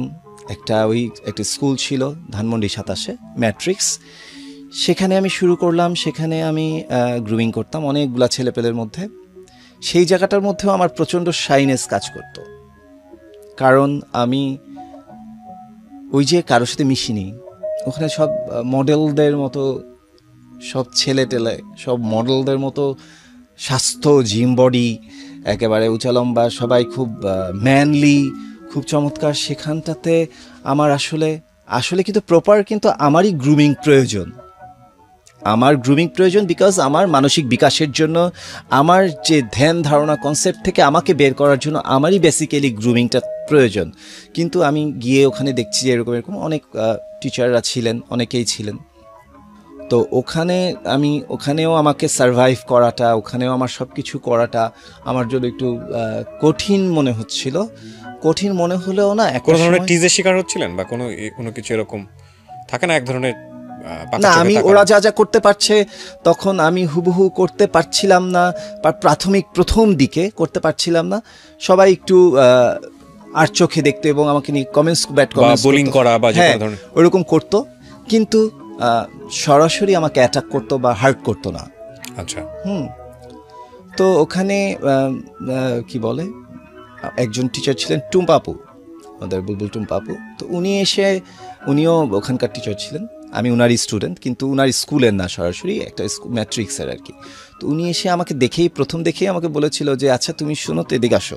সবার মধ্যে সে আমাকে ডেকে আনলো, ডেকে জিজ্ঞেস করলো তুমি কি অনেক বাবা মার অনেক আদরের, মানে তুমি কি খুব আহ্লাদে বড় হইছো, এরকম একটা প্রশ্ন করলো। তা আমি বললাম যে হ্যাঁ। বলে ও আচ্ছা, এই জন্যই তুমি এরকম। তো সামহাও কেন যেন সবার থেকে তার আমার প্রতি নজর পড়লো, একটা আলাদা কেয়ারিং যেটাকে বলে, যে না ওর প্রতি যত্ন দিতে হবে, ওকে যত্ন দিলে হয়তো বা ওর মধ্যে, কারণ যারা এই জগৎটাতে কাজ করে তারা কিন্তু, আমরা এখন যেমন বুঝতে পারি যে আসলে কাকে দিয়ে কি হবে, হ্যাঁ, সে হয়তো আমার মাঝে একটা ব্যাপার ডিসকভার করেছিল। তো অন্য সবার মধ্যে থেকে দেখা যেত কি যে আমি সব কিছু, যে আমাদের যে টার্মসগুলো বা আমাদের যে ইগুলো দেয়া হতো, ক্লাসের টাস্কগুলো দেয়া হতো, যা করানো হতো, দেখা যেত যে আমি আস্তে আস্তে খুব ডেভেলপ করা শুরু করলাম। কত সালের গল্প এটা? 2007। সেখানে আমি স্টার্ট করলাম। তো ওখানে আমার যাওয়া শুরু করলাম, এবং আমার খুবই চমৎকারভাবে ওখানে ডেভেলপমেন্ট আসা শুরু করলো। এবং আমি দেখা গেল যে সবার মধ্যে ওখানে একটা কন্টেস্ট হতো, এবং ইলিমিনেশনের মতো কিছু ব্যাপার ছিল, যে পারতো না আস্তে আস্তে করে সে মানে আউট হয়ে যাচ্ছিল এবং চলে যাচ্ছিল, রিয়েলিটি শোগুলোর মতো আর কি। তো দেখা তো সেই জায়গাটার মধ্যেও আমি আস্তে আস্তে করে টিকে যেতে থাকলাম, এবং যা করছিলাম ওখানে আমাকে ক্যাটওয়াক শেখানো হলো, আমাকে এক্সপ্রেশন শেখানো হলো। আমি আস্তে আস্তে করে বোঝা শুরু করলাম, যে কাউকে চেনা শুরু করলাম। তো সেই জায়গাটা থেকেই আসলে আমার আশা। ইভেন সেই সময়ও আমার প্রত্যেকটা পারফরমেন্স, প্রত্যেকটা জিনিসের প্রতি আস্তে আস্তে করে আমার ভিতরে চলে আসলো। আমি তখন সুন্দর হাঁটতে পারি, আমি সুন্দর সব কিছু, মানে আমি রপ্ত করে ফেলেছি, জিদের বশে হলেও রপ্ত করে ফেলেছি। কারণ আমাকে সবাই এটা বলবে, ওটা বলবে, আমাকে পারতেই হবে। আমি যদি জীবনে স্টাডি এবং আমার প্রত্যেকটা ব্যাপারে এত সাকসেসফুলি প্রত্যেকটা বিষয়ে রান করে আসতে পারি, আমি এইটা কেন পারবো না? আমাকে এটা পারতে হবে। আমাকে মানুষের মুখের কথার জবাব বন্ধ করতে হবে, এই ধরনের বুলিং, এই ধরনের কমেন্টস, এই ধরনের কোনো কিছু। তো সেই সময় আমার একটা ফ্রেন্ডও ছিল, ও গান গাইতো। তো ও আমাকে প্রচুর সাপোর্ট দিত, ও যেহেতু গান গাইতো, তো ও আমাকে চাইতো যে আমি যেন একটা কিছু করি, আসলে এই জায়গাতেও আমি একটা কিছু করি। তো ওই যে তারপর দেখা যেত যে ও আমাকে সাপোর্ট করতো, ওকেও আমি খুব সাপোর্ট করতাম, আমাদের মধ্যে খুব ভালো একটা বন্ধুত্ব ছিল। তো ওই সময়টাতে এরকম আমার কিছু বন্ধু বান্ধব হয় লাইফের অনেক ইম্পর্ট্যান্ট ব্যক্তিগুলো। তো এদিকে আমার ওই গার্লফ্রেন্ডটা, মেয়েটা আমার লাইফ থেকে ওই ঘটনার পর চলে যায়, এবং হঠাৎ মাঝে মাঝে যোগাযোগ করে আর কি। ওকে। ইমেইল করে, তখন ইমেইল ছিল, আবার ফোন করতো, TNT-তে ফোন করতো, অন্যরা কেউ ধরলে কেটে দিত। তো ওভাবে করে ওর সাথে মাঝে মাঝে খুব যেদিন ভুলতে না পারতো ফোন করতো, একবার কথা বলতো, দুবার কথা বলতো। তো একটা সময় ও অস্ট্রেলিয়া চলে যায় বিদায় নিয়ে, যে ওখানে বাকি ক্রেডিট ট্রান্সফার করে ওখানে পড়াশোনা করবে। এখন ওর বিয়ে টিয়ে হয়ে গেছে, বেবিও আছে। তো ওই লাস্ট ও আমার সাথে ফোন করে বলেছিল যে আমি কিন্তু ইঞ্জিনিয়ার বিয়ে করেছি। আপনার ইঞ্জিনিয়ার হওয়ার কথা ছিল? হ্যাঁ, আমি ইঞ্জিনিয়ার হয়েছি। আমি কিন্তু আসানুল্লাহ থেকে BSc ইঞ্জিনিয়ারিং কমপ্লিট করেছি, গ্র্যাজুয়েশন কমপ্লিট করেছি। তো ইঞ্জিনিয়ার, ও আমাকে বললো যে আমি কিন্তু ইঞ্জিনিয়ারই বিয়ে করেছি, এবং আমি খুব ভালো আছি। এবং আমি ওখানে, ওটাকে বলে নাকি কি মিসিসিপি লাইফ না কি যেন বলে, যে এক ঘর থেকে আরেক ঘরে কেউ যায় না আর কি, কারোর সাথে হাজব্যান্ড ছাড়া সে একদম পর্দা করে থাকে, অন্য কারোর সাথে কোনো পরপুরুষের সাথে দেখা করে না, ওইরকম একটা লাইফ লিড করছে, এবং যথেষ্ট সে খুব ভালো আছে, এবং সে হাজব্যান্ড খুব ভালো মানুষ। তাই আমি বললাম যে I am so happy for you. Happy for you. না, কিন্তু আপনার তো খারাপ লাগার কথা, কারণ হ্যাঁ, খারাপ লাগার কথা, কিন্তু এখন হতে পারে যেহেতু আমি ডিসিশন দিতে পারিনি, ওকে আমি কোনো কথা দিতে পারিনি, ওর জন্য একটা কিছু করতে পারিনি, সেলফিশের মতো বলতে পারেন, চাইল্ডিশ বলতে পারেন, হীনমন্যতা বলতে পারেন, যে কোনোটাতেই আমি হয়তো বা কিছু একটা করতে পারিনি, একটা গিল্টি ফিল তো হয় আসলে। তো সেই জায়গাটা থেকে সেই সময় আমি একটা ট্রিকই করলাম, যে আমার অফিসের যে কাজ করতাম যেখানে, সেই জায়গায় একটা কলিগকে দিয়ে ফোন ধরিয়ে ওকে বুঝিয়ে দিলাম যে আমার একটা গার্লফ্রেন্ড হয়েছে, মানে যাতে ও ওখানে সংসারে মনোযোগী হয়, এবং মানে ব্যাপারটা থেকে আমাকে ভুলতে পারে আর কি। ওকে। তো যখন ওর গলা ভয়েস শুনলো, বললো যে ওকে ফাইন, তোমার লাইফে কেউ আসছে, ওকে ফাইন, তাহলে আমি আর কখনো তোমাকে ফোন দিব না। ওটাই আমাদের শেষ ফোন, এরপর আর আমার সাথে আর কোনোদিন যোগাযোগ করেনি। আজকের এই অনুষ্ঠান দেখার পরে চাইলে হয়তো বাট ও আমি বিশ্বাস করি, ও আমার যত টিভি ইন্টারভিউ, আমার এত ইন্টারভিউ, এত কিছু, আমার বর্তমান current status, each and everything সে ওখান থেকে অবশ্যই সে দেখে, সোশ্যাল মিডিয়াতে দেখে। এটা আমি মনে প্রাণে বিশ্বাস করি, এবং আমি উইশ করি, দোয়া করি ও যেন সবসময় খুব ভালো থাকে, কারণ ভালো মানুষের সাথে ভালো কিছুই হয়। আমি ওর জন্য সবসময় দোয়া করি। যাই হোক, এই পার্টটা শেষ হলো। তো এই দিকে হলো আমার সেই ফ্রেন্ডের সহায়তায়, এবং বাসায় কাউকে খুব একটা জানাইনি, বাসায় জানি যে আমি খুব একটা সাপোর্ট পাবো না, কারণ আমার ফুল ফ্যামিলিতে, আমার টোটাল ফ্যামিলি খুব হাইলি এডুকেটেড। আপনি বললে বিশ্বাস করবেন কি, আমার ফ্যামিলিতে 14 জন ডাক্তার, মানে আমার চাচা থেকে শুরু করে তার ফ্যামিলির জেনারেশন, পরের জেনারেশন, তাদের বউ, ইচ অ্যান্ড এভরি ওয়ান, মানে এভাবে করতে করতে প্রায় 14-15 জন আমাদের মধ্যে মানে ডাক্তার, চিকিৎসক। তো ওই ডাক্তার থেকে দেখা যাচ্ছে আমি এখানে ইঞ্জিনিয়ারিং পড়ছি, আর আমার ছোটো ভাই হলো ব্যারিস্টারি পড়েছে, ও উকিল হয়েছে। তো সেই জায়গাটা থেকে আমি স্টাডি করলাম। তো আমার কাছে মনে হলো কি, একটা সময় গিয়ে, তখন আমি স্টাডি শেষের দিকে 2008-এ আমি কাজ শুরু করলাম। 2007 এগুলো শেখার পরে তখন আমি শুরু করলাম, তখন বাসায় জানা শুরু করলো যে আমি এটা করছি। বাসায় আমাকে বললো যে এটা কেন করছো, এটা কি দরকার, স্টাডির করতেছো, MS করবা তুমি, এখন কেন এগুলো করছো। তো বাসা থেকেও আমি একটু করছিলাম। আমি বেসিক্যালি বলবো আজকে, সরি টু সে, আমি আসলে এই জায়গাটার জন্য আসলে সাপোর্ট কারোই পাইনি। মডেলিংয়ের জন্য সাপোর্ট পেয়েছি আমি অনেক পরে, জায়গাটাতে প্রুভ করার পরে, কিন্তু আমি আসলে সেই সময়টাতে কারো সাপোর্ট বা সেরকম কোনো কিছু নয়। ওই আমার একমাত্র ফ্রেন্ড ছিল, গান গাইতো, তো ও আমাকে খুব সাপোর্ট করছে, আর টুকটাক এটা সেটা করতো। আস্তে আস্তে করে কাজ শুরু করলাম। কাজ শুরু করার পর আমি সেখানটাতে যখন কাজ শুরু করলাম, তো কাজ করতে গিয়ে দেখি যে আমি প্রতি পদে বাধা, সবার থেকে পিছিয়ে যাচ্ছি। সবাই সুযোগ পায়, কিন্তু আমার প্রতি কেউ দৃষ্টি আকর্ষণ করছে না, বিকজ আমি খুবই আরও অনেক হ্যাংলা পাতলা ছিলাম। এবং আপনি বলছিলেন না যে লুকস ডিফারেন্ট, তো সব কিছু মিলিয়ে অনেক কিছুর সাথেই দেখা যেত যে ব্যাটে বলে আমার সাথে যেত না বা মিলতো না। সো কে কাস্ট করবে? প্রথম কথা হচ্ছে অ্যাডলফ ভাই, আপনি the best creation of Allah. Exactly what I feel. মানুষের মানুষের মানুষের একটা অঙ্গ প্রত্যঙ্গ তৈরি করার ক্ষমতা সারা বিশ্বের কারোরই নেই এখন পর্যন্ত।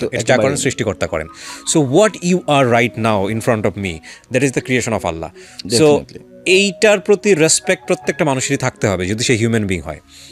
কিন্তু আমাদের সামাজিক প্রেক্ষাপটের জায়গাটা থেকে যখন আমরা ডিফারেন্ট কোনো কিছু দেখি, তখন আমাদের মধ্যে বিভিন্ন রকমের প্রতিক্রিয়া তৈরি হয়। এই প্রতিক্রিয়ার জন্য যে ব্যক্তি বিশেষ মানুষ দায়ী সেটা না, সেটার জন্য সমাজও অনেকখানি দায়ী। হ্যাঁ, কারণ জন্মের পর থেকে আমরা দেখে দেখে দেখে দেখে শিখি। এই জন্য শিশুর আচরণ দিয়ে আসলে ওই সোসাইটিটাকে জাজ করা যায়। তো আমি প্রশ্নটা এই কারণে বলছিলাম যে ইউ আর ডিফারেন্ট। আপনি ডিফারেন্ট বলতে চাচ্ছি আমি এই কারণে, হয়তো লুকসের দিক থেকে, অথবা দেখা গেল 8-10টা ছেলের যে আচরণ সেই জায়গাতে আমি বলছি এটা হয়তো প্রেশাস, আরও ভালো। আমি বলছি না এটা নেগেটিভ কোনো কিছু, একটু ডিফারেন্ট। এই ডিফারেন্ট জায়গাটা নোটিস করাটা হয়তো ঘরের মধ্যে সম্ভব হয় না, কারণ ঘরের মধ্যে সমস্ত মানুষ সবাই আপনাকে জানে। যখনই আপনি ঘর থেকে বাইরে পা ফেলবেন, তখন কেউ না কেউ আপনাকে নোটিস করতো। আপনি চাইলে আজকে অ্যাড্রেস করেন অথবা না। ঘরের কাছে কিন্তু যাই করছি সেটা কিন্তু চোখের মণি, মানে খারাপ কিছু করলেও কিন্তু আমার ছেলে, আমার ঘরের। সো আপনি যখন এরকম একটা ক্রিটিক্যাল বিষয় যখন অ্যাড্রেস হতো আপনার বিষয়টা, তখন আপনি নিশ্চয়ই বিষয়টাকে খুব স্বাভাবিকভাবে নেননি। নিশ্চয়ই আপনার ভিতরে সেটা হ্যামারিং করতো, নিশ্চয়ই আপনাকে কষ্ট দিত। হ্যাঁ, আমাকে আমার কষ্টগুলো দিত এবং আমাকে যে হ্যাম্পারিং করতো, সেই কষ্টগুলো থেকেই কিন্তু আজকের আমার সৃষ্টি, আমার জিদ এবং আমার মনোবল এবং আমার চেষ্টার জন্য। কোনো ইনসিডেন্ট কি আছে যেটা আপনার খুব বলতে ইচ্ছে করছে আজকের এই অনুষ্ঠানে? কোনো মোমেন্ট পার্টিকুলারলি যেটা যেখানে শো করতে গিয়ে হয়েছে বা আমি বলছি। হ্যাঁ। So in the meantime দেখা যেত যে আমি শো করতে গেলাম, ফার্স্ট শো ওয়েস্টিনে শো করতে গিয়েছি, একজন ফেমাস একজন কোরিওগ্রাফার। তখনকার সময় আমাদের সেই সময় কাজ করতে গেছি, অন্য সবার মতো ওখানে গিয়ে দেখতেছি সবাই আসছে, অনেক কিছু আসছে, এই সেই। তো সেই শোতে যখন গিয়েছি, তো সেই শোতে তখন শো করার সময় আমাকে দেখে, যখন আমরা রিহার্সাল করছি, রিহার্সাল একটু পরে শো, সন্ধ্যায় শো, দুপুরে রিহার্সাল করছি, তখন আমার কোরিওগ্রাফার বা যিনি ছিলেন সে দেখে বলতেছে যে, মানে সে আমাকে এমনভাবে নোটিস করতেছে যে আমি কোনো ভিন গ্রহের বাসিন্দা আর কি। আমি ওখানে কি করছি, মানে এখানে আমাকে কে এনেছে আর কি, রাইট, এরকম একটা বিষয়। তো সবার সামনেই সে খুব একটা বাজে রিয়াকশন নিল এবং আমাকে সে বলল যে কি করবা তুমি, মানে তুমি কোথায়, কিসে হাঁটবা, কেন হাঁটবা, তোমাকে এখানে কে পাঠিয়েছে, মানে এরকম টাইপের একটা বিষয় ছিল। তাই আমি বললাম যে আমাকে এরকম অমুক পাঠিয়েছে, আমি তো এটা করতে চাই। আচ্ছা ঠিক আছে। আচ্ছা, সে আমাকে একদম পাত্তা দিল না, ভ্যালু দিল না, বললো যে আচ্ছা ঠিক আছে, মানে গণহারে অনেকের হাঁটার সাথে একজন হেঁটে চলে যাবে আর কি, এরকম একটা বিষয়। মানে সমস্ত শিল্পীদের মধ্যে ওখানে যারা ছিলেন হয়তো বা ধরে নেওয়া হলো, বুঝিয়ে দেওয়া হলো যে আমি একমাত্র এক্সট্রা শিল্পী, এক্সট্রা মডেল, মানে ইম্পর্টেন্স নাই, কোনো ইম্পর্টেন্স নাই। সো আমি ইটস ওকে ফাইন। তারপরও খুশি যে আমি এখানে একটা ফার্স্ট টাইম লাইফে শো করতেছি। শো করলাম, শো করার পরও এরকম ছিল। তারপর আবার একের পর এক রিহার্সাল আসতো। তো এখনকার সময়ে আমাদের যে জনপ্রিয় যারা মডেল কোরিওগ্রাফার, যারা এখনকার সময়ে এসে কোরিওগ্রাফার মডেল হয়ে গেছে, তারা দেখা যেত তখন মডেল ছিল, তারা শোও করছে, কোরিওগ্রাফিও করছে, কোরিওগ্রাফিও করছে। দেখা যেত যে আমরা শো করছি, আমরা হাঁটছি, আপনি একটু চিন্তা করে দেখেন যে যেখানে সবাই সকাল থেকে গিয়ে রেডি হয়, যে রিহার্সেলের জন্য যায়, একটা টাইম দেয়া হয়, সন্ধ্যার পরে রাতে শো হবে, সারাদিন সে ইনভেস্ট করছে, সারাদিন সে খাটছে, সবার মতোই সেও রিহার্সেল করছে, সেও সব কিছু করছে। কিন্তু একটা সময় গিয়ে আপনার খুব খুশি, আপনি আনন্দের সাথে যে আপনি একটা শো করতে যাচ্ছেন, এত দামি দামি মডেলদের সাথে এত কিছু করতে যাচ্ছেন এবং বাসায় খুব বড় করে বলে আসছেন এবং সব কিছু করছেন, কারণ আপনিও একটা গ্রুমিং করেছেন, আপনিও অনেক কিছু জানেন, হাঁটতে তো পারেন। কিন্তু এই যে অন্যদের থেকে একটু ডিফারেন্ট, এই যে অন্যদের থেকে একটু ওই যে একটা দুর্বল একটা জায়গা তো যে কেউ নোটিস করতেই পারছে। তো সেই জায়গাটা থেকে দেখা যেত যে নানান রকমের বাজে কমপ্লিমেন্টস, বাজে রিয়াকশন, সবার এক একজনের চেহারা দেখে মনে হতো যে আসলে আমি কে বা কি। আমি বুঝাতে পারছি? আপনি ডেফিনেটলি বলতে পারছেন। সো সেই সময়টাতে আমি যখন রিহার্সাল করে আসছি, এখানে মনে করেন সবাই বসে আছে, সামনে ফ্রন্টে সবাই বসে আছে, যে সিরিয়াল বাই গ্রুপ ধরে ধরে রিহার্সাল হচ্ছে। তো তারা সেই সিনিয়র ব্যক্তিরা, সে মডেলসরা বসে আছে। তো সেখান থেকে একজন মডেলস বলতেছে যে আমি যখন হেঁটে আসতেছি, কনফিডেন্স মিউজিকের সাথে হাঁটতেছি, রিহার্সাল চলছে, তখন একটা ছেলে যখন আনন্দ নিয়ে সে হাঁটছে, আনন্দ নিয়ে একটা শো করবে এবং সে তার full of energy, full of কি বলে একটা গিয়ারে আছে, সে এখন হাঁটবে, একটু পর শো করবে, সে খুব একটা মানে একটা মুডে আছে, তার শিল্পী মনটা বিশাল বড় আকারের একটা জাম্প করছে। সেই সময়টায় সে হেঁটে আসছে, তো সামনে ফ্রন্ট থেকে সে বলছে যে ঠিক এইভাবে বলছে যে এইটা এখানে কেন। সো আপনি কি বুঝতে পারছেন তখন আপনার কনফিডেন্স লেভেলটা কোথায় থেকে কোথায় নামতে পারে? এইটা শব্দটা আমি একটু ইলাবোরেট করতে চাই উইথ ইউর কাইন্ড ইনফরমেশন, আপনি যদি আমাকে অনুমতি দেন। সেটা হচ্ছে এইটা সম্পর্কে নিশ্চয়ই আপনার ততদিনে ধারণা হয়ে গেছে। এইটা বলতে আসলে কি বোঝায় সোসাইটি? মানে আমাকে মানে ক্লাউন বা আমি একটা জোকার বা আমি একটা কি আসলে মানে এরকম একটা ব্যাপার বোঝা যাচ্ছে যে কোথায় যেন আমার একটা ডিফারেন্ট, কোথা থেকে যেন আমাকে মানে আমি এই জায়গাটার জন্য আসলে না। হ্যাঁ, তো আমি ওই জায়গাটার জন্য না, এবং আমাকে যার এখন আপনি ওই সিটে বসে থাকলে আপনি চাইলে একটা নতুন একটা ছেলেকে, নতুন একটা মেয়েকে আপনি অনেক, যেহেতু আপনার অনেক এক্সপেরিয়েন্স আছে, আপনি অনেক কথাই বলতে পারেন।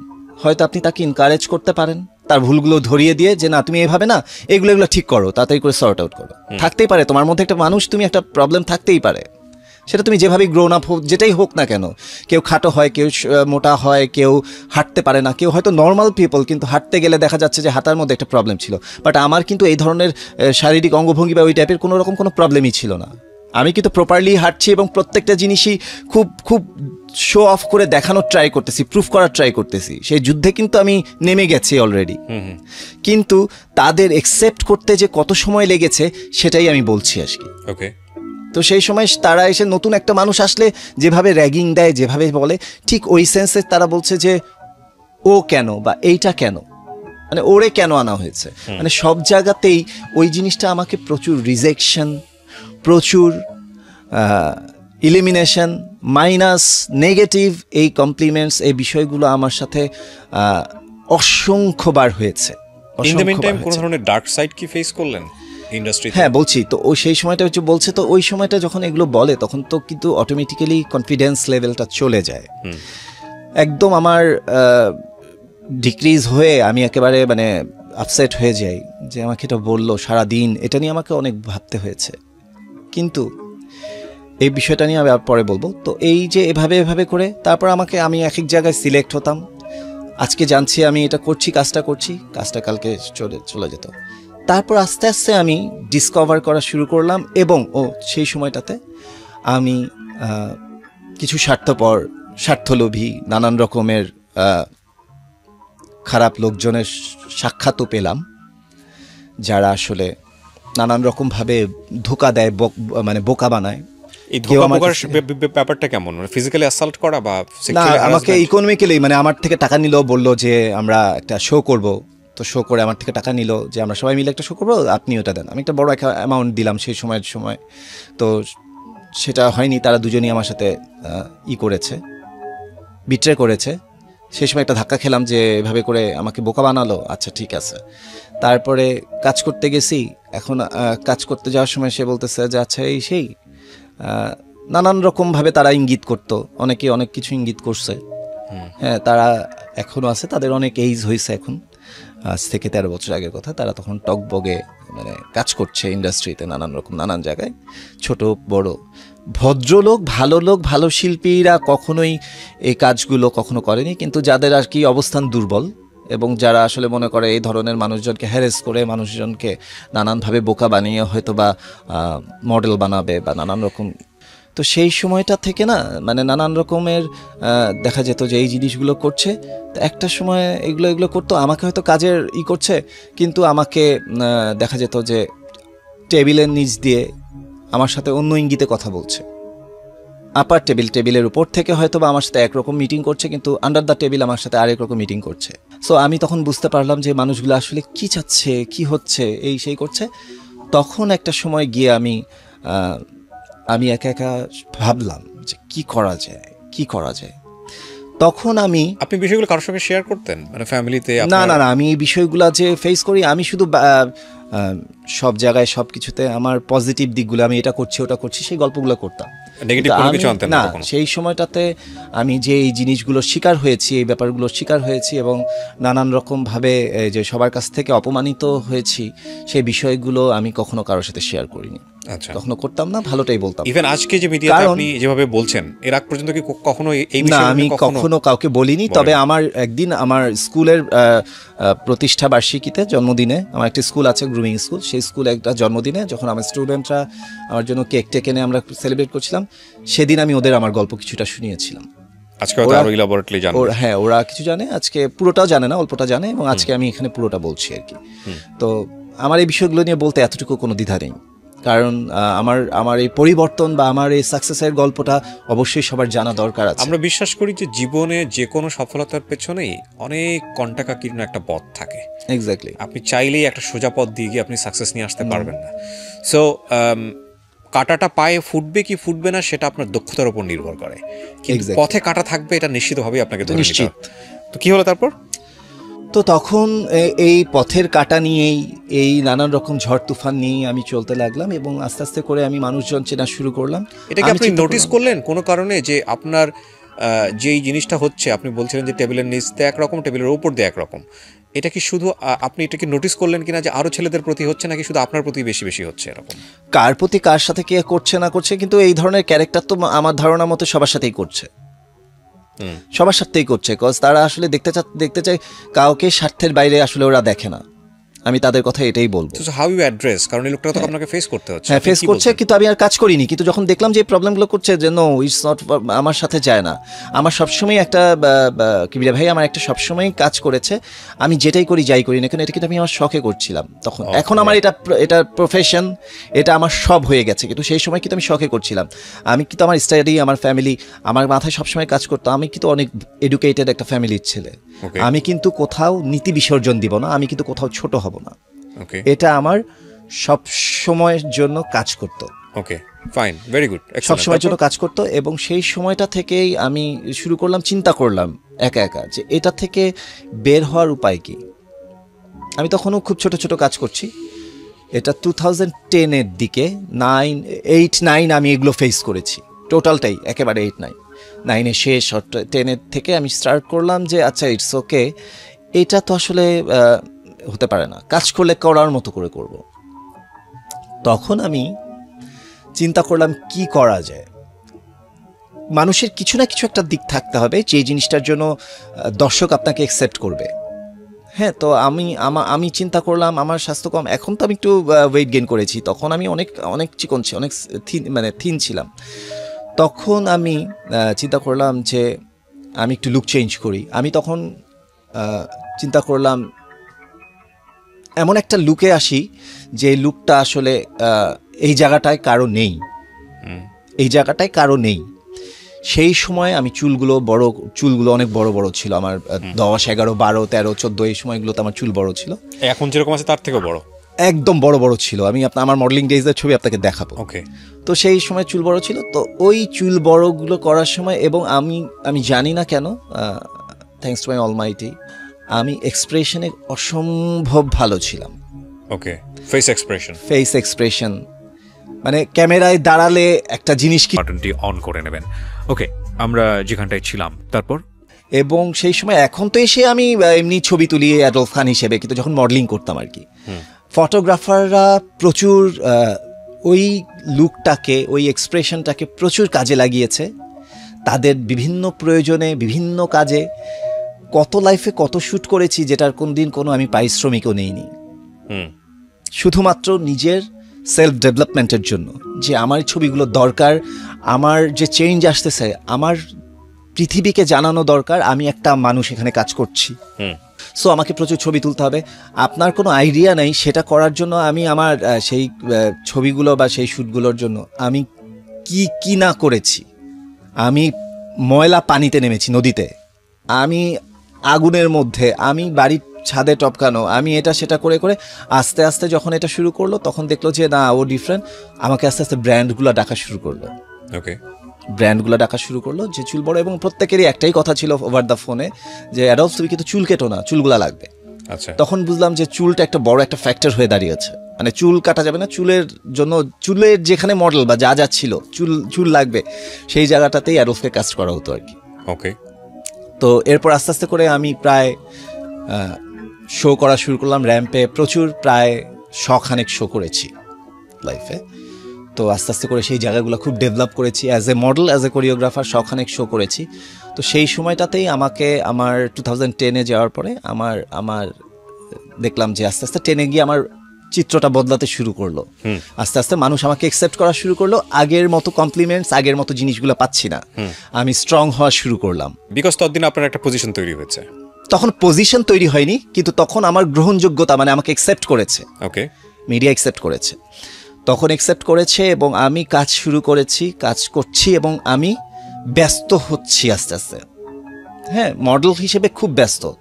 এবং তখনই 2010-এ গিয়েই আমি শুরু করে দিলাম যে আমার পুরনো যে ছোটবেলা থেকে একটা জিনিস, যখন ওই যে আম্মুর কাছে শিখতাম যে ডিজাইন করতে পড়ার সময়, সেই সময় থেকে দেখা যেত কি প্রত্যেক সময় ঈদ আসলে বা কিছু আসলে আমি কিছু না কিছু ওই সেলাই করছি, পাঞ্জাবি কিনে এলো সেটার মধ্যে আমি নিজে কিছু ডিজাইন করছি।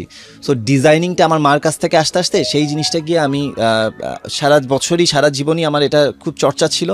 10-এ গিয়ে চিন্তা করলাম যে আমি আমার নিজস্ব একটা সিগনেচার, আমার একটা ডিজাইনের একটা কিছু বের করি, আমার একটা ব্র্যান্ড হবে কখনো একটা, সেরকম শুরু করি। সো সেই সময়টায় আমি পাশাপাশি ওইটা শুরু করলাম এবং আমি হঠাৎ করেই আমাকে একটা, আমাদের ফ্যাশন ইনস্টিটিউট আছে রেডিয়েন্ট, ওটার যে কর্ণধার আমার মানে এই জায়গাকার একটা ওনাকে রেসপেক্ট দিতেই হয়, ওনাকে কৃতজ্ঞতা দিতেই হয়, গুলশান নাসরিন চৌধুরী, উনি ওনার অসম্ভব অবদান আমার আজকের পেছনে। উনি আমাকে প্রথম সুযোগ দিল যে অ্যাডলফ, উনাদের যা যা কাজ বা যেই জিনিসগুলো হতো সব কিছুতে আমি ছিলাম পার্মানেন্ট মডেল।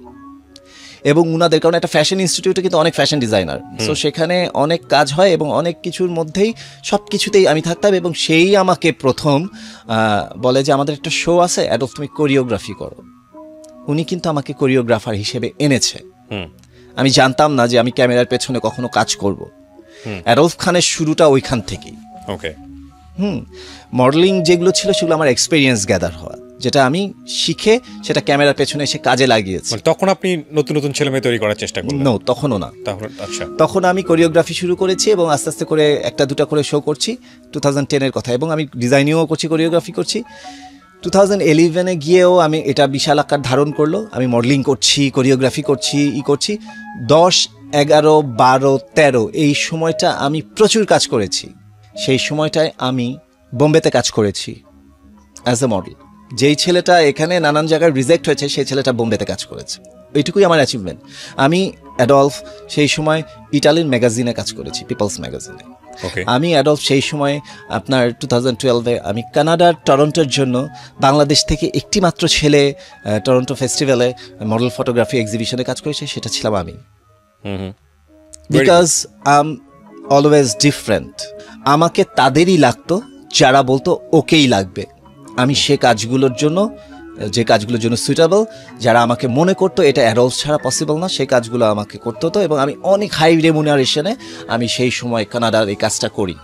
এবং সেই সময় ফার্স্ট আমার একটা ছবি হয়, যেই ছবিটা সেই সময়কার সবচেয়ে বেশি ভাইরাল বলে, এখন ভাইরাল শব্দটা অনেক এবং অনেক বেশি শেয়ার, ভাইরাল এই জিনিসগুলো অনেক বেশি। আমি 2012-এ প্রথম এই ভাইরালের শিকার হই। কি ছিল সেটা? সেই ছবিটা আমাকে, আমি তো এদিক দিয়ে সব মডেলিং করছি, কোরিওগ্রাফি করছি, ডিজাইনিংও করছি, সব কিছু করছি।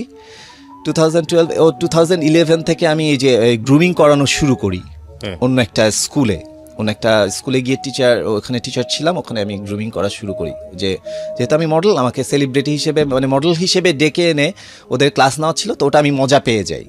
যেহেতু আমি ছোটবেলা থেকেও অনেক টিউশনই করেছি টুকটাক, মানে টিচার ব্যাপারটা আমার মধ্যে সবসময় ছিল। বিকজ আমার ফাদার ছিল একটু লিডার টাইপের, তো লিডিং দেওয়ার ব্যাপারটা কিন্তু থেকেই কিন্তু আমার আজকের 10, 11, 12, 13 যা শুরু করার আমি তখনই শুরু করেছি। ওইখানটাতে আমাদের বেশ কিছু আমাকে একই দিনে ওরা 6টা লুকে ছবি তো মানে 6টা লেআউট ছিল আলাদা আলাদা 6টা লুকে। একটা ছিল পুরোটা আমাকে মাড মানে কাদা মেখে পুরোটা মূর্তি বানাবে, শুধু চোখ দুটো খোলা থাকবে, টোটালি আমি একটা স্কাল্পচারের মতো। তো ওই সেই মূর্তির একটা রূপ ধারণ করলাম। একটা করলো আমাকে বটগাছ বানানো হলো, যেটা আমার বটগাছের মাথার উপরে চুলগুলো দিয়ে বটগাছ করা হলো, সেখানে পাখির বাসা, ডিম, মাছ টাছ মানে পাখি টাকি টোটালি একটা চমৎকার একটা ক্রিয়েশন একটা দেয়া হলো। আরেকটা করা হলো জালের ভেতর আমি বন্দি, আমি কখনো সময় পেলে আপনাকে দেখাবো ছবিগুলো। জালের ভেতরে বন্দি, তো একটা জাল ভেদ করে একটা মানুষ বের হয়ে আসতেছে, তার সব কিছু বন্দি। মানে অদ্ভুত অদ্ভুত সব থিমে কাজ করার পর লাস্ট যে ক্যারেক্টারটা ছিল সেটা ছিল হলো যে আপনি একটা ফেস, এখন তো এডিট করে জয়েন করা যায়, আপনি বোধহয় আয়নাবাজির পোস্টার দেখেছে, হ্যাঁ, হাফ ছিল চঞ্চলের একরকম, একটা ছিল একটা পজিটিভ একটা নেগেটিভ, দুইটা পার্ট ছিল ফেসে। সো সেই সময়টায় সেই ওইটা ওই একটা ছবি ছিল, মানে আমার লাস্ট যে থিমটা ছিল আর কি, সেই ছবিটা ছিল হলো আমার মেকওভার করে মেকআপ করে half face male half face female করা হবে, without edit, cut copy paste, কোনো জয়েন্ট ছাড়া মেকআপ করেই হাফ ডিভাইড করে, হাফ ছিল মেল হাফ ছিল ফিমেল। সেই ছবিটা আমাকে ওরা লুক দিল, ওদের মেকআপ আর্টিস্ট দিয়ে আমাকে ওটা করা হলো। দেশের বাইরেরটা? হ্যাঁ, এটা দেশের জন্য করিনি আমি, দেশের বাইরে বলেই আমি এটা করতে রাজি হয়েছিলাম। সেই সময় এই কাজগুলো কেউ করতো না, আমি যে জিনিসগুলো করেছি মানে এই স্টেপগুলো কেউ নিত না। ওই যে বলেছিলাম না ছোটবেলায় যে আমার সবসময় একটু ডিফারেন্ট জিনিস করার টেন্ডেন্সি, সবাই সচরাচর যেটা করছে ওটা করার প্রতি আমার খুব একটা ই ছিল না। তো সেখান থেকেই ওই জায়গাটায় ওই ছবিটা যখন হলো, আমি আমার ফুল অফ কনসেন্ট্রেশন, আমার ফুল অফ এনার্জি, আমার ফুল অফ ট্যালেন্ট, মানে টোটালটাকে কম্বাইন করে আমি সেই জিনিসটাকে ডেলিভারি দিলাম। এবং শুধু ফেস না, পুরো বডিটাই, আমার ড্রেসটাও ক্রিয়েট করা হয়েছে, এই জায়গাটায় ব্লেজার, এই জায়গাটায় হচ্ছে শাড়ি, সো টোটাল জিনিসটাকেই ওইভাবে করে করা হয়েছে। হ্যাঁ, এই জায়গাটায় গোফ দাড়ি, এই জায়গাটায় হলো টোটালি করা, জুয়েলারি সব কিছু পড়া, টোটালি খুবই কঠিন একটা কাজ ছিল আমাকে এই জায়গাগুলো, সেটার জন্য আমাকে এই জায়গাটাকে আনার জন্য আমার এগুলো ফেলে দিতে হয়েছে, মানে দাড়ি ফেলে দিতে হয়েছে, এই হাফ, আমাকে অনেক কিছু করতে হয়েছিল, ভ্রু প্লাক করতে হয়েছে, অনেক কিছু করতে হয়েছিল ওই কাজটা করার জন্য। সো এই কাজগুলো স্যাক্রিফাইস করেছে এবং দীর্ঘদিন ওই চেহারাটা নিয়ে আমার ঘুরতে হয়েছিল। এবং সেই কাজটা হয়েছিল একটা চাঁদ রাতে, আগামী দিন ঈদ, বুঝতে পারেন যে আমার জন্য এটা ছিল খুব একটা কঠিন এবং চ্যালেঞ্জিং একটা সময়। তো সেই ছবিটা যখন ফেসবুকে আসলো 2012 এটা 12 শেষের দিকের ঘটনা, অলরেডি সেই সময় মানে একটা বিশাল তোলপাড় পড়ে গেল, কি না কি যেন একটা দেখলো সবাই, আমাকে খুব রাতারাতি পরিচিতি এনে দিল এই একটা ছবি। এর আগে তো আমার কাজগুলো চলছিল, সবাই আমার কাজগুলো প্রশংসা, এবং আমি 10, 11, 12 খুব সাকসেসের সাথে রান করছিলাম, সবকিছুই চলছিল। কিন্তু ওই ছবিটা আমার জন্য একটা টার্নিং পয়েন্ট। ওই ছবিটা আমাকে অনেক মানুষকে, মানে টার্নিং পয়েন্ট বলবো কি, যে অনেক মানুষকে চিনিয়ে দিয়েছে যে ওর ভেতরে কিছু একটা, ডেফিনেটলি কিছু একটা আছে, ও পারে, সব পসিবল।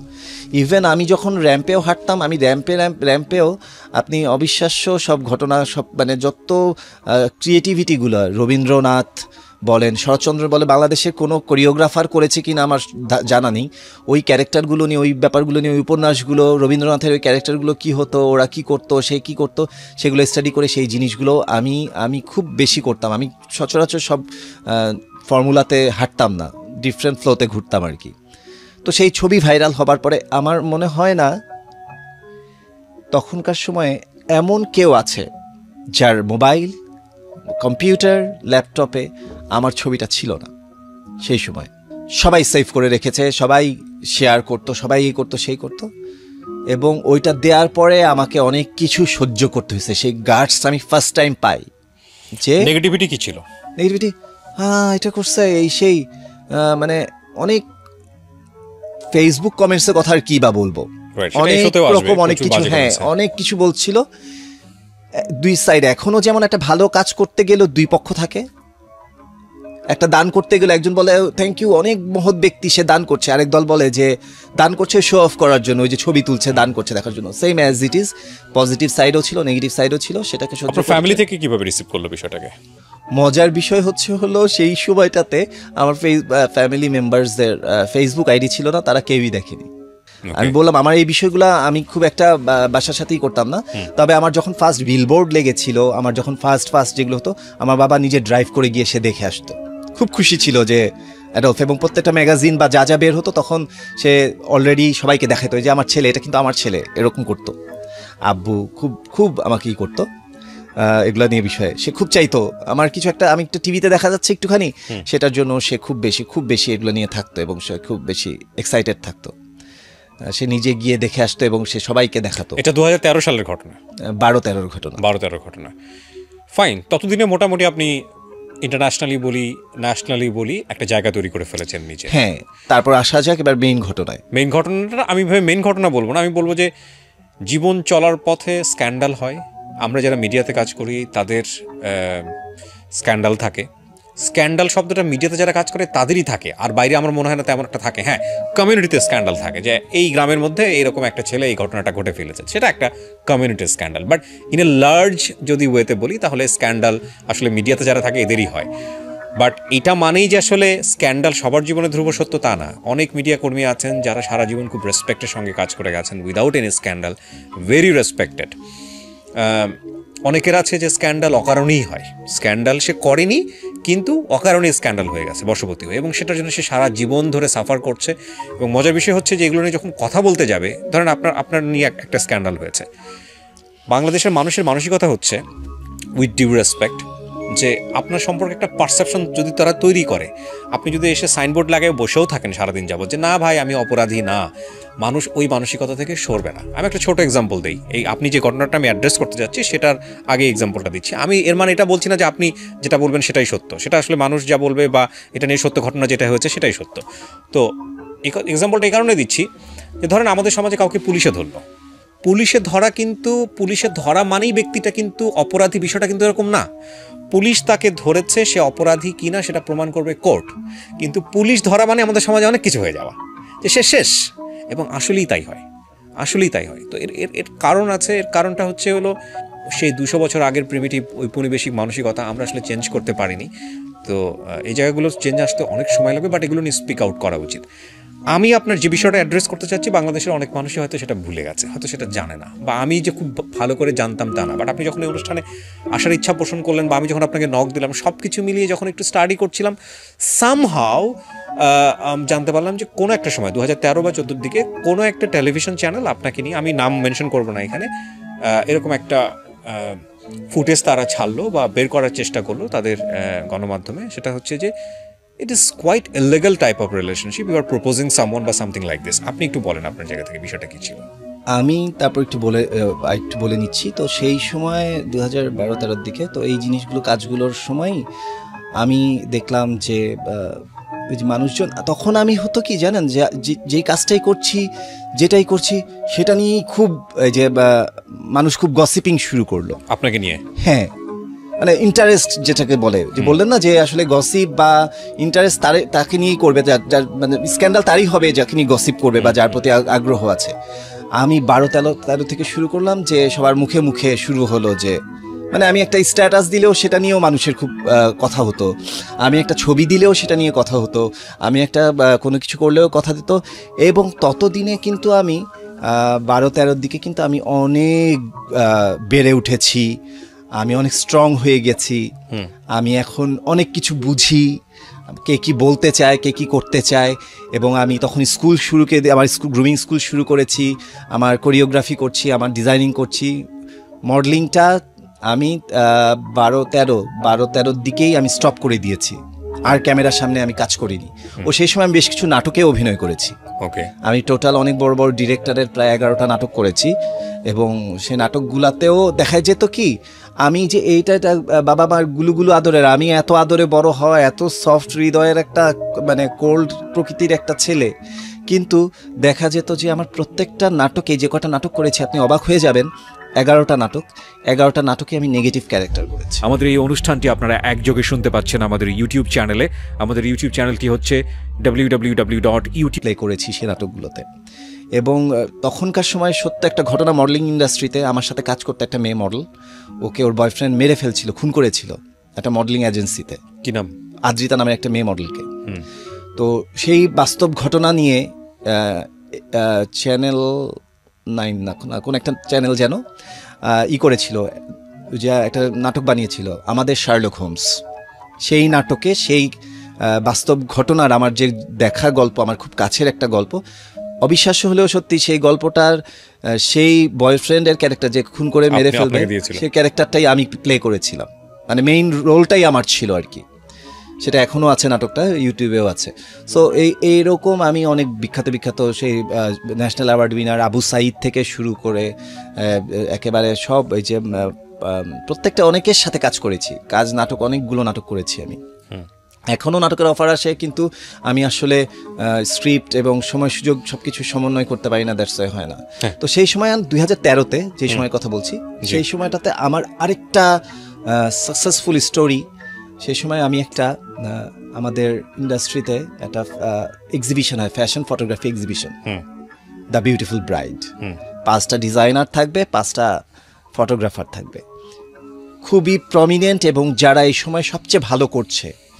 সেই সময়ই যখন আমি শুরু করেছি কাজ, 10, 11, 12 মাত্র অল্প সময়, 13তে আমি সেই 5জন একজনের ডিজাইনার হয়ে আমি সেই এক্সিবিশন অ্যাটেন্ড করি। সেই এক্সিবিশন আমাকে রাতারাতি আরও অনেক বেশি খ্যাতি এনে দেয়, এবং সবার ওখানে যারা পার্টিসিপেট করেছিল সবার চেয়ে আমার কাজ সবচেয়ে বেশি সর্বমহলে প্রশংসিত হয়। ওই জায়গাটাতেও আমি প্রুফ করেছি হু অ্যাম আই, বা আমার কাজের ধরন, বা আমি কে বা কী করতে চাই এই জায়গাটাতে।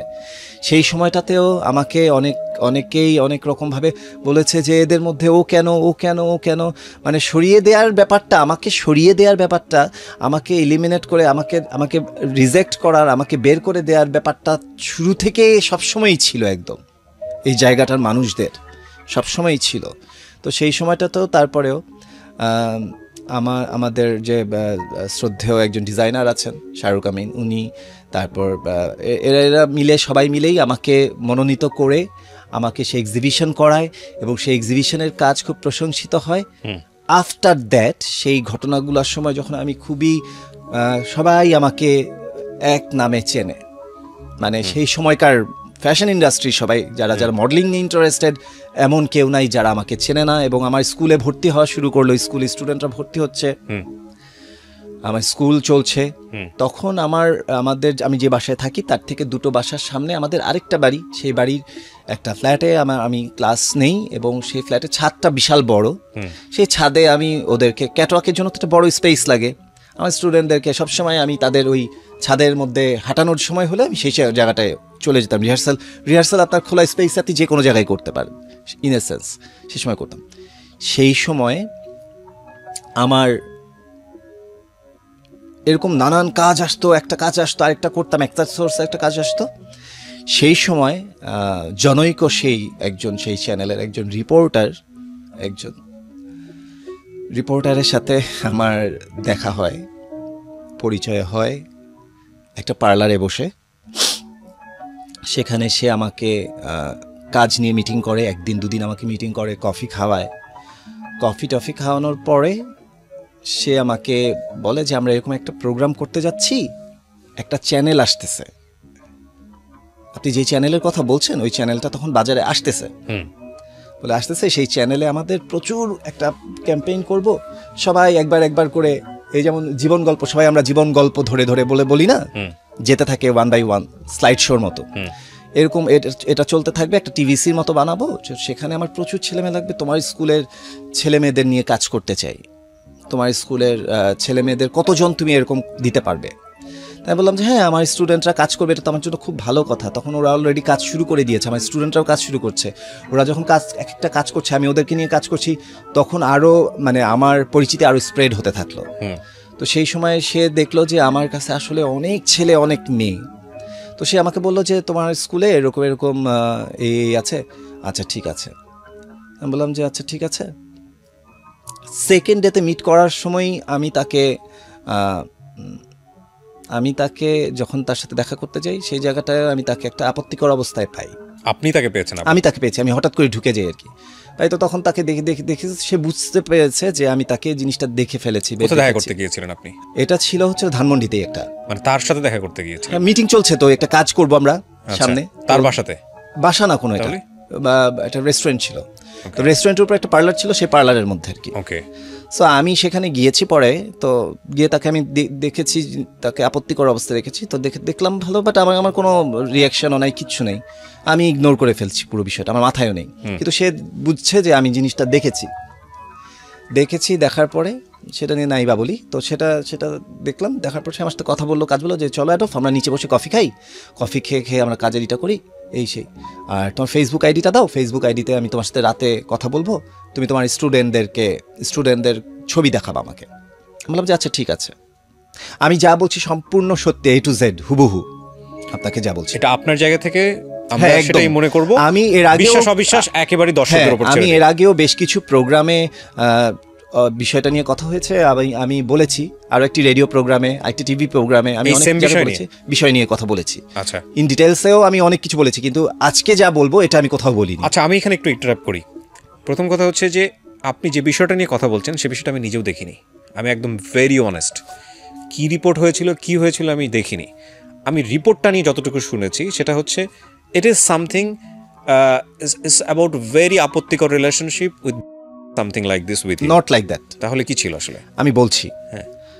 তো সেখানটাতে সেটাতে ছিল হলো এটা টোটালি আপনি বোধহয় এটা রং ইনফরমেশন পেয়েছে মেবি। সো আমার মতো অনেকেই হয়তো পেয়েছে, আপনি ক্লিয়ার করবেন আর কি পুরো বিষয়টাই। তো সেই সেখানে আমরা মিটিং করলাম, আমরা কফি আইসক্রিম খেলাম, খাওয়ার পর এবং ওই বিষয়টা নিয়ে কোনো কথা হলো না, আপত্তিকর অবস্থা দেখা বিষয়টা নিয়ে তার না সঙ্গে? না ওটা নিয়ে আমি বুঝিয়েছি, আমি দেখিনি, বাট সে বুঝেছে যে আমি দেখেছি এরকম টাইপের কিছু। তো আমাকে নানান রকম ভাবে কথা বলছে, অনেক বিষয়ে কথা বলছে। তো আলটিমেটলি দেখা গেল যে এরপর তার সাথে আমার এটা নিয়ে প্রায় 1 মাসের মতো এরকম মিটিং একবার দুবার দেখা হয়েছে, কিন্তু এটা নিয়ে কাজের কথা হচ্ছে, কখনো ফোনে কখনো ফেসবুকে কথা হচ্ছে। তো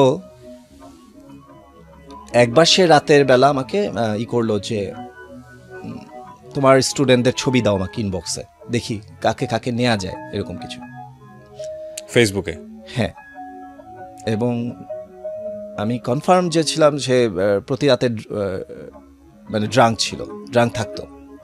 তো ড্রাঙ্ক অবস্থায় সে আমাকে এই বললো দিতে, তো আমি বললাম যে আচ্ছা ঠিক আছে, কারণ আমাকে একটা কাজ করতে হবে, একটা সুন্দর একটা কাজ হবে, এত বড় একটা কাজ, অনেক বড় বড় গল্প করা হয়েছে, এটা হবে সেটা হবে, সো কাজটা করতে চাইছি, এবং সাথে আমার অনেক স্টুডেন্ট, আমার বাচ্চারা কাজ করতে পারবে, সেটা ভেবে আমি ওকে ফাইন করবো কাজটা। তো ইন দ্য মিন টাইম তখন আমি তাকে ছবি দিলাম, অনেক ছবি দিতেছি, ছেলেদের মেয়েদের সবার ছবি দিতেছি।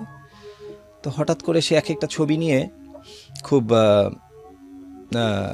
বাজে বাজে কমেন্টস করা শুরু করলো, এবং বাজে ইঙ্গিত করা শুরু করলো।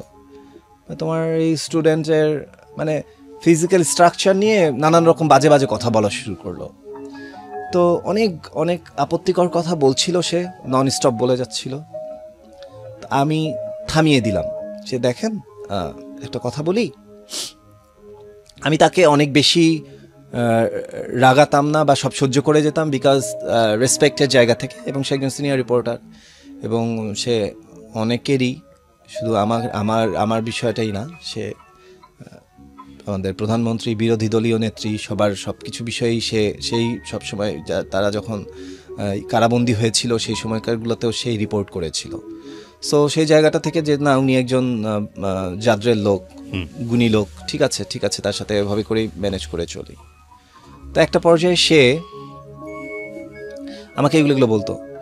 তো এরকম একদিন দুদিন দেখি প্রতি রাতেই সে বলে কি দাও ছবি দাও, তাড়াতাড়ি দাও, মানে একটু সে আমাকে করতো ফোর্সের মতো, মানে আমি বাধ্য দিতে, এরকম একটা ভাব যে আমি তো কাজটা করবো এরকম।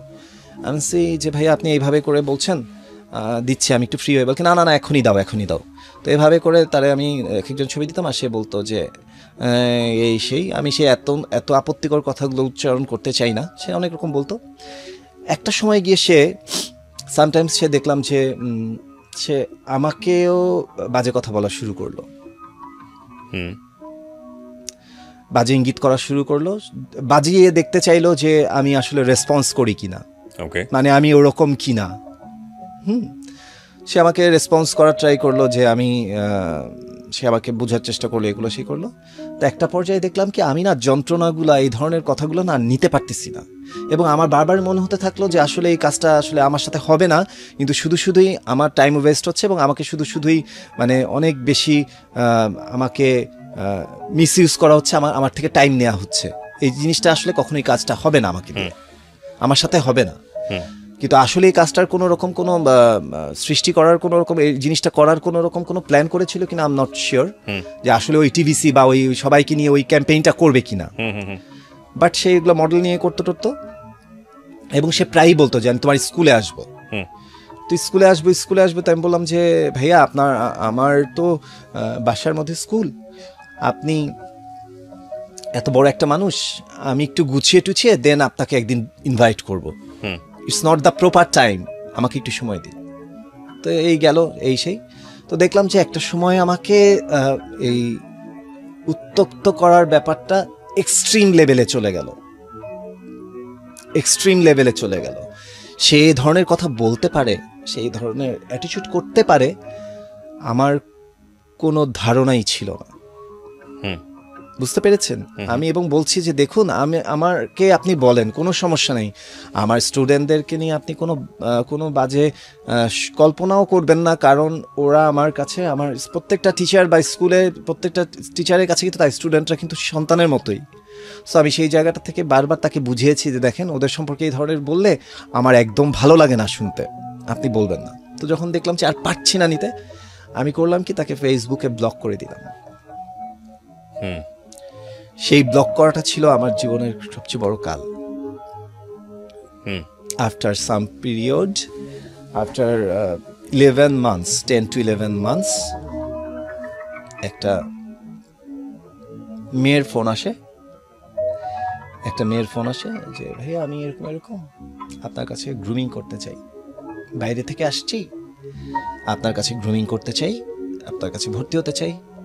ওকে ফাইন, কোথায় কি এসে 2-3 দিন খবর নিল যে ঠিক আছে, কত ফিস। আমার তখনকার ফিস ছিল খুব অল্প, এখনকার চেয়ে অনেক কম, 7-8 বছর আগের কথা। তখন আমি ইন দ্য মিন টাইম আমি তখন ফিল্ম ইন্ডাস্ট্রিতে কাজ করা শুরু করেছি। আমি অনেক নায়িকার costume designer, as a designer আমি তখন ফিল্মে কাজ, তখন আমি বললাম তো আমি খুব চমৎকার সব কাজগুলো করছি, ফিল্ম ইন্ডাস্ট্রি, ফ্যাশন ইন্ডাস্ট্রি, মানে সব জায়গাতেই আমার একটা বিচরণ অলরেডি। হ্যাঁ, এবং আমি প্রুফ করে ফেলেছি, এবং সেই জায়গাগুলো প্রুফ করেছি, এবং আমি প্রত্যেকটা জিনিস, ইভেন আমি যেই জায়গাগুলোতে, যেই ব্যাপারগুলো যারা আমাকে হার্ট করেছে, যারা আমাকে ইগনোর করেছে, ইনসাল্ট করেছে, ওই যে ব্যাড কমেন্টস করেছে এবং অন্য চোখে দেখেছে, ঠিক তারাই ততদিনে আমার কাজ করা শুরু করেছে। That's my success story. তারাই আমার কাজ করা শুরু করেছে। ডেফিনেটলি আমি তখন ডিরেকশন দিতাম, তারা আমার কাজ করত, তখন আমি তাদের খুব প্রিয়, তাদের কিন্তু তখন আমি খুব প্রিয়। আমি কিন্তু আমার প্রুফ করে আমার সেই সময়টা, সেই ওই ডিফিকাল্টিসগুলো, সেই অ্যাটিটিউড, অভ্যাসগুলো সব চেঞ্জ করে ফেলেছি। আমি টোটালি, এটা আপনি আমার বলবেন যে 12-13তে আমার টোটালি আরেকটা রেভুলেশন। সো মেয়েটা ফোন দিয়েছে, হ্যাঁ মেয়েটা ফোন দিল, দেওয়ার পর বললো যে ভাইয়া আমি ভর্তি হবো এসে। আমি সে শোনো আমি খুব ব্যস্ত। তখন আমি এফডিসির একজন ড্রেস বানাই যে দর্জি, তাকে নিয়ে একজন আমাদের জনপ্রিয় একজন চিত্রনায়িকার পোশাকের জন্য ছবি শুটিং চলছে, ওটার পোশাকের কাপড় কেনার জন্য মার্কেটে গেছি, চাঁদনি চক নিউ মার্কেটে। আমি বললাম যে আমি তো ওখানে আছি, তুমি একটু কষ্ট করে, যেখানে থেকে আমরা সবাই খুব ব্যস্ত, তখন আমি খুব ব্যস্ত, এবং সবসময়ই দেখা যাচ্ছে যে কোথাও বসে আপনার অফিসে যে কেউ এসে আপনার সাথে দেখা করবে বা কোথাও বাসায় যে দেখা করবে, সে সময়টা হচ্ছে না। তো যেহেতু আসতে যাচ্ছে, আমি বলেছি যে হ্যাঁ আমি অমুক মার্কেটে আছি, তুমি এখানে চলে আসো, আমি ওখানে তোমাকে দেখে তোমার যেটা দেয়ার, তোমার জমা দেওয়ার টাকা এবং কাগজপত্র তুমি ওখানে এসে আমাকে দিয়ে যাও, আমি মার্কেটে আছি। তো সে ওখানে এসে ওখানে ওর সাথে আমার মার্কেটের ভিড়ের মধ্যেই কথা হচ্ছে। আচ্ছা ঠিক আছে, তুমি এত তারিখ থেকে ক্লাস শুরু করবে। ও আমাকে টাকা দিল, 5,000 টাকা দিল এবং কাগজ দিল, সব কিছু দেওয়াটার সাথে আমার ওই এফডিসির মামাটা, আমার একটা স্টুডেন্টও ছিল। সো সব কিছু মিলাই টিলাই আমি ওকে বললাম যে আচ্ছা ঠিক আছে যাও, বিদায় হবে। এরপরে ওখানেই শেষ। এরপরে আমি মার্কেটে ঘুরছি, তখন কিন্তু নন স্টপ এটা পরে বলছি। তো এরপরে তারপর সে আসলো ফার্স্ট ক্লাসের দিন আমার বাসায় আসলো। তো আমার বাসায় আসার পর, ক্লাসে আসার পরে মডেলরা যেরকম আমাদের কিন্তু যারা আমরা ডিজাইনার কোরিওগ্রাফার, আমরা যারা ব্যাক স্টেজে কাজ করি, আমরা কিন্তু জানি, আমরা কিন্তু চটচাট করে সব মডেলরা ড্রেস চেঞ্জ করছে, মডেলরা কিন্তু রেডি হচ্ছে। আমাদের ডিজাইনার কোরিওগ্রাফারদের কাছে কিন্তু মডেলদের ব্যাপারটা খুব ওপেন, বিষয়টা খুবই নর্মাল একটা বিষয়, এটা কোনো বিষয়ই না। চট রেডি করছে, আমরাই মাঝে মাঝে পড়াই দিচ্ছি, খুলে আমরা সবকিছু পড়াই দিচ্ছি। ঠিক আছে, অনেক যারা মেকআপ আর্টিস্ট থাকেন, হ্যাঁ অনেক ছেলে মেকআপ আর্টিস্ট কাজের একটা স্বার্থেই হয়, কাজের স্বার্থে, এবং কারোই কখনো কোনো এটা ব্যাড ইন্টেনশন বা ব্যাড সেন্স কাজ করেও না বেসিক্যালি। তো সেই জায়গাটা থেকে দেখা যেত আমার স্টুডেন্টরা এসে তাড়াতাড়ি করে আমার এই বাসায় রেডি হয়ে ক্লাসে যাচ্ছে রেডি হতে। তো ওখানে এসে বসে টসে ওখানে গিয়ে তারপর ক্লাস করছে, তারপর ছাদে গেছে, ছাদে ওখানে ক্লাস হয়েছে, ওই বাসায় ক্লাস হয়েছে, ছাদ ক্লাস করছে। সেখানেও একদিন একটা লোক নিয়ে আসছে, বলে আমার একটা দুলাভাইকে নিয়ে আসছি, ভাই আপনার সাথে পরিচয় করাবো, সেই খুব আহ্লাদে গদগদ করতো আমার সাথে, নানান রকম খালি লোভনীয় কথাবার্তা, ভাইয়া আপনাকে একদিন খাওয়াবো, একদিন এটা করবো, আপনার জন্য এটা গিফট করবো, মালয়েশিয়া যাচ্ছি আপনার জন্য এটা নিয়ে আসবো, সেটা নিয়ে আসবো। সর্বমোট সর্বসাকুল্যে সে ছিল টোটাল 1 মাস আপনার সঙ্গে। হ্যাঁ 1 মাস ছিল, তার মধ্যে সে ক্লাসে এসেছে 2 থেকে 3 দিন, আর ওই যে মার্কেটে একদিন দেখা। তো সেটাই, এই যে সে আসলো এবং সে এই যে ক্লাসে আসছিল, এই করছিল, সে মার্কেট থেকে, এই যে আমি শপিং করছি, A to Z পুরোটাই ভিডিও ধারণ করছে গোপনে। হ্যাঁ গোপনে ধারণ করছে, কোনো খারাপ কথাও হচ্ছে না, আমি কোনো খারাপ কথাও বলিনি, খারাপ কোনো কাজও করিনি, আমি আমার মতো করেই করে যাচ্ছি। ওকে ফাইন, দ্যাটস ওয়াই আমি কোনো কিছু করিনি বলেই আজকে আমি এত সুন্দর একটা ভাবে জীবনযাপন করছি। আমার কোনো কিছু হয়নি, হতে চেয়েছিল, হয়নি। তো সেই জায়গাটাতে গেল, তো ও করে টোরে শেষ করে গেল, এরপর আর আসে না। তা আমি ওকে জিজ্ঞেস করি কী ব্যাপার আসো না কেন? ভাইয়া আমি তো বাইরে চলে গেছি, আপনাকে ইসের থেকে ফোন করছি, আপনি কেমন আছেন, আচ্ছা ঠিক আছে, হ্যাঁ ভালো আছি, তুমি কেমন আছো? হ্যাঁ ভালো আছি। এই বলতে আমি একদিন, যেদিন ঘটনাটা ঘটলো, নিউজটা হলো, তো আমি একটা প্রোগ্রামে গিয়েছি, আমার একটা শো কোরিওগ্রাফি করলাম। শোটা কোরিওগ্রাফি করে আমি আরেকটা চ্যানেলের একটা প্রোগ্রামে, বড় একটা প্রোগ্রামে গিয়েছি। সেখান থেকে ফেরার পথে আমার কাছে ফোন আসা শুরু করলো কন্টিনিউয়াসলি। এই তোমার এটা কি দেখাচ্ছে, তুমি কই এখন, তুমি টিভি দেখো। ওই রিপোর্টটা যে এভাবে গোপনে ধারণ করে প্রচার করা হয়েছে, সেটার ব্যাপারে আপনার কোনো স্টেটমেন্টও নেওয়া হয়নি, কিচ্ছু নেওয়া হয়নি, কোনো সাক্ষাৎকারটা না, জোর করেই আমাকে আমার গোপনে 2-3টা সিন টোটাল মিলিয়ে 1.5 মিনিট। আচ্ছা, পুরো প্রোগ্রামে 1.5 মিনিট। আচ্ছা, আমি যেহেতু দেখিনি সুতরাং আমি কোনো আমি বলে দিচ্ছি আপনাকে, পুরো প্রোগ্রামে 1.5 মিনিট। তো ওটা ওই টোটালটুকু একটু করে নিয়ে, এবং পরে বিষয়গুলো আসছি। তো ওটা হঠাৎ করে দিয়েছে, পরে মুহূর্তের মধ্যে সবার ফোন আসা শুরু করলো। কি ব্যাপার, কি দেখাইছে, কি করছি আমি, মানে আমি কি করেছি, আমার তো মনে পড়ছে কি হয়েছে, কি বলে এই সেই। আচ্ছা ঠিক আছে, আবার কি দেখাইছে আপনাকে ওখানে? ওরা কি ইন্ডিকেট করেছে? ওরা কোনো ইন্ডিকেটই করেনি। পুরো প্রোগ্রামটা ছিল হলো চলচ্চিত্রের নায়িকা বানাতে গিয়ে মেয়েরা সর্বশান্ত হচ্ছে, সেখানে আপনার স্ন্যাপ, এবং আমাকে ডিরেক্টর বানানো হয়েছে। আমি একটা ফিল্মের ডিরেক্টর, উপাধি দেওয়া হয়েছে আমি ফিল্মের ডিরেক্টর, কিন্তু আমি কিন্তু ডিরেক্টর না। আমি তখনও অনেক বাচ্চা মানুষ, আমি আজকে অ্যাডাল্ট কার হয়েছি, এখনও যদি আমার কেউ ডিরেক্টর বলে সেক্ষেত্রে আমি ফ্যাশন ডিরেকশন দিই, আমাকে এখন বলে এটা একটা যায় আসে, কিন্তু ওই সময় আলটিমেটলি বোঝা যাচ্ছে দে আর এই ডিরেক্টর আলটিমেটলি তাদের সঙ্গে এই আপত্তিকর একটা অবস্থানে নিয়ে যাচ্ছে বা সামথিং লাইক। আমি বলছি তো সেই জায়গাটায় দেখিয়েছি কি, একটা ছেলে বা মেয়ে এসে এক এক জায়গায় ঘুরে, নানান জায়গায় পথভ্রষ্ট হয়, এক এক জায়গায় যায়, কিন্তু কোনো জায়গায় কেউ ব্রেক দেয় না, সবাই নানান জায়গায় সব জায়গায় খুব ফালতু কাজ হচ্ছে, ওই জায়গাটায় এরকম হচ্ছে। ওই জায়গাটা থেকে মেয়েটা চলে যায় আরেকটা জায়গায়, পার্কে থেকে সেখানে একটা লোকের সাথে পরিচয়, সে নাকি নাটকের সুযোগ করে দিবে, সে নেশা ধরায়, ওর সাথে নেশা আদান প্রদান করে। সেখান থেকে তারপর চলে যায় গুলিস্তানের অলিতে গলিতে, যেখানে নানান রকমভাবে নানান রকম অবৈধ সিডি, অবৈধ নায়িকাদের দিয়ে অবৈধ কাজ কারবার হয়। এফডিসিতে রাতের অন্ধকারে যেগুলো কাটপিসের সিনেমা টিনেমা হয়। সেটা সমস্ত কিছু দায় দায়িত্ব সবকিছু। আপনার উপর চাপিয়ে দিয়েছে। দায়িত্ব চাপিয়ে দেয়নি, ওই লোকদেরকেই চাপিয়ে দিয়েছে, এবং ওই লোকগুলো যারা যারা করেছে তাদেরকে ওই এপিসোডের মধ্যেই হ্যারেস করেছে, পুলিশে অ্যারেস্ট করে নিয়ে গেছে, সেটিও দেখিয়েছে। আচ্ছা, তো কিন্তু আপনার- আমারটুকু যে দেখাইলো সেইটুকু ওই ওই ওই যে আমার সাথে মার্কেটে টাকা দিল, সেখান থেকে আমার বাসায় আসলো, সব মডেলার ওই যে জামা চেঞ্জ করতেছে, ওখান থেকে ছাদে ক্লাস হচ্ছে, ওইটুকু অংশকে জুড়ে দিল। কিন্তু এপিসোডটা হিট হয়ে গেল, চ্যানেল হিট হয়ে গেল, অ্যাডলফ খান, এদিকে অ্যাডলফ খানের 12টা বেজে গেল। অ্যাডলফ খানের 12টা বেজে গেল, এবং ওই টোটালটাই কিন্তু পুরো প্রোগ্রামের সাথে, কন্টেন্টের সাথে, প্রোগ্রামের থিমের সাথে, সাবজেক্টের সাথে, ফিল্ম ইন্ডাস্ট্রির নায়িকা বানানোর সাথে। আমি তো ফিল্মের নায়িকা বানাই না, আমি Exactly, ফিল্মের that's it. ডিরেকশনও দেই না, ফিল্মের কোনো কিছু না, পুরো এফডিসিতেও দেখানো হচ্ছে, শুটিং টুটিং হচ্ছে, এগুলো দেখাচ্ছে। মানে মানে আমি যেন হয়তো বা হতে পারে, আমার মাঝে মাঝে বোধ হয় হতে পারে যে আমি যেন আর ফিল্মে কাজ করতে না পারি, এফডিসিতেই যেন। অ্যাডলফ ভাই, আমি এখানে একটু ইন্টারাপ্ট করি, কারণ বিষয়টা অন্যদিকে চলে যাবে। তো আমি এখানে ইন্টারাপ্ট করে আমার দর্শকদের জন্য, যারা তখন ধরে মনোযোগ দিয়ে দেখতেছে, আমি আবারও বলতেছি যে এই ফুটেজটা আমি দেখিনি, সুতরাং এটা আমি মন্তব্য করব না। বাট সামগ্রিক বিষয় নিয়ে আমি শুধু এতটুকুই বলতে পারি, যে কোনো ইনভেস্টিগেটিং শো যদি আপনারা দেখেন, সমস্ত কিছু চোখের উপর ছেড়ে দিন না, নিজের ব্রেনটাকে একটু কাজে লাগাবেন। নাম্বার 1, সব বিষয় আসলে সবাই তো কথা বলে না। যে কোনো ধরনের ইনভেস্টিগেটিং শো, সেটা যে কোনো মিডিয়ামে হোক না কেন, যে বিভিন্ন নামে আসুক না কেন, দেখবেন কতটুকু দেখানো হচ্ছে প্রমাণস্বরূপ, এবং তার চারপাশে কিভাবে কথা বলা হচ্ছে সেটাকে রমরমা করে প্রেজেন্ট করার জন্য। কখনো দেখবেন পিছন থেকে ধোঁয়া বেরোচ্ছে, কখনো সামনে থেকে লাইট জ্বলতেছে, তারপরে দেখবেন যে কথা নর্মাল করে একদম গড়া মোটা করে বিশাল একটা অবস্থা, মানে ভয়ঙ্কর কোনো একটা কিছু হয়ে যাবে, কিন্তু শেষ পর্যন্ত দেখা গেল যে একটা ড্রেনের ভিতর দিয়ে সিপা দিয়ে ক্যামেরাটা ঢুকে সামনে গেছে, ওইখান থেকে গিয়ে পিছন থেকে থাম করে একটা বিরতি।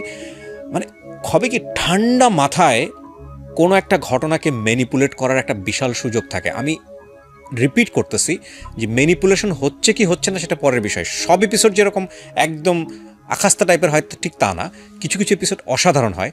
কিন্তু হয় কি, প্রতি সপ্তাহে একটা করে এপিসোড লাগে, তো কন্টেন্ট দরকার। তো অনেক সময় দেখা যায় যে কিছু এপিসোড থাকে এতটাই হাস্যকর হয়, এবং যদি একটু ডিপলি চিন্তা করে, কারো যদি একটু নর্মাল ব্রেইন থাকে, যে লোকটাকে নিয়ে এই ধরনের কাজ করানো হতে পারে সে অপরাধী, ডেফিনেটলি সে অপরাধ করতে পারে, অপরাধ করলে অবশ্যই হবে, কিন্তু যেইভাবে কথাগুলো বলা হচ্ছে সেটা তার পুরো লাইফস্টাইল, তাকে নিয়ে যে কথা বলা হচ্ছে সেগুলো স্টাডি করে এগুলোর সাথে আসলে ম্যাচ করে কিনা। বা গণমাধ্যমের এইরকম একটা জায়গাতে যখন এইরকম একটা বিষয় নিয়ে কথা বলা হয়, যেমন ধরুন অ্যাডলফ ভাইকে দেখানো হয়েছে ওখানে, তো ওনাকে যারা চিনেন, ওনাকে তো কন্টিনিউয়াসলি ফোন দেয়, তুমি কী করছো, কিন্তু উনি তো একজন মডেল, উনি তো একজন কোরিওগ্রাফার, তো ওনার সাথে আলটিমেটলি সিনেমার কী সম্পর্ক থাকতে পারে? সো নর্মালি এই জিনিসটা ঠান্ডা মাথায় চিন্তা করার যে মানসিকতাটা, সেটা আমাদের জায়গা থেকে একটু থাকা উচিত। নইলে আপনাকে একজন এসে বললো কান নিয়ে গেছে চিলে, আপনি কানে হাত না দিয়ে দেখে বললেন যে হ্যাঁ চিলে নিয়ে গেছে, পেছনে দৌড়াদৌড়ি শুরু করলেন। ইভেন এটাই আমাদের সমাজের মানসিকতা, এবং এই জন্যে অনেক মানুষ সাফার হয়। হ্যাঁ, আনফর্চুনেটলি বা ফর্চুনেটলি আপনারা কি পরিমাণ সাফার হয় তারা, এটা আপনারা দেখেন না। কি ভয়ঙ্কর হয়ে যায় তাদের জীবন, আপনারা দেখেন না। সরি ভাই, অনেক ইন্টারাপ্ট করে ফেললাম, কারণ আমি অনেক সেলিব্রিটিকে এখানে পাই এই ধরনের বিষয় নিয়ে, কারণ তারা সারা জীবনে হয়তো কখনো মুখই খোলেন না। তারা মনে করেন যে ইটস আ ওয়েস্ট, না আপনার এটা একটা আবর্জনার মতো, যত বেশি নাড়াচাড়া করবেন তত বেশি গন্ধ বেরোবে। তো আমি বাকি গল্প শেষ করি তাহলে। জি শিওর, প্লিজ। তো সেক্ষেত্রে দেখা গেল যে সেখানে দেখিয়েছে যে তারপর সে এক একটা মেয়ে এক এক জায়গায় যাচ্ছে, সেই লোকগুলা নানান রকমভাবে কথা বলতেছে, একদম বাজে, একেবারে মানে পর্ন তৈরির কারখানায় যেগুলো সেসব জায়গায় চলে গেছে বিষয়গুলা। একটা ছোট ছেলের ছোট বাসার মডেলিং গ্রুমিং স্কুলের সাথে এই ফ্যাশন ইন্ডাস্ট্রির যে কাটপিস তৈরির এই গল্পটাকে জুড়িয়ে দিয়ে টোটাল বিষয়টাকে অ্যাড করে জিনিসটাকে করা হয়েছে যে এই সেই। তো যেই ব্যক্তিগুলো বাকি যারা করছে তারা সবাই অখ্যাত কুখ্যাত অলিগলির আর কি, কেউ না। কিন্তু অ্যাডলফ খান চেনে, এবং অ্যাডলফ খানকে নিয়ে সবাই ওই ভিডিও, আমার মনে হয় না যে সেই সময়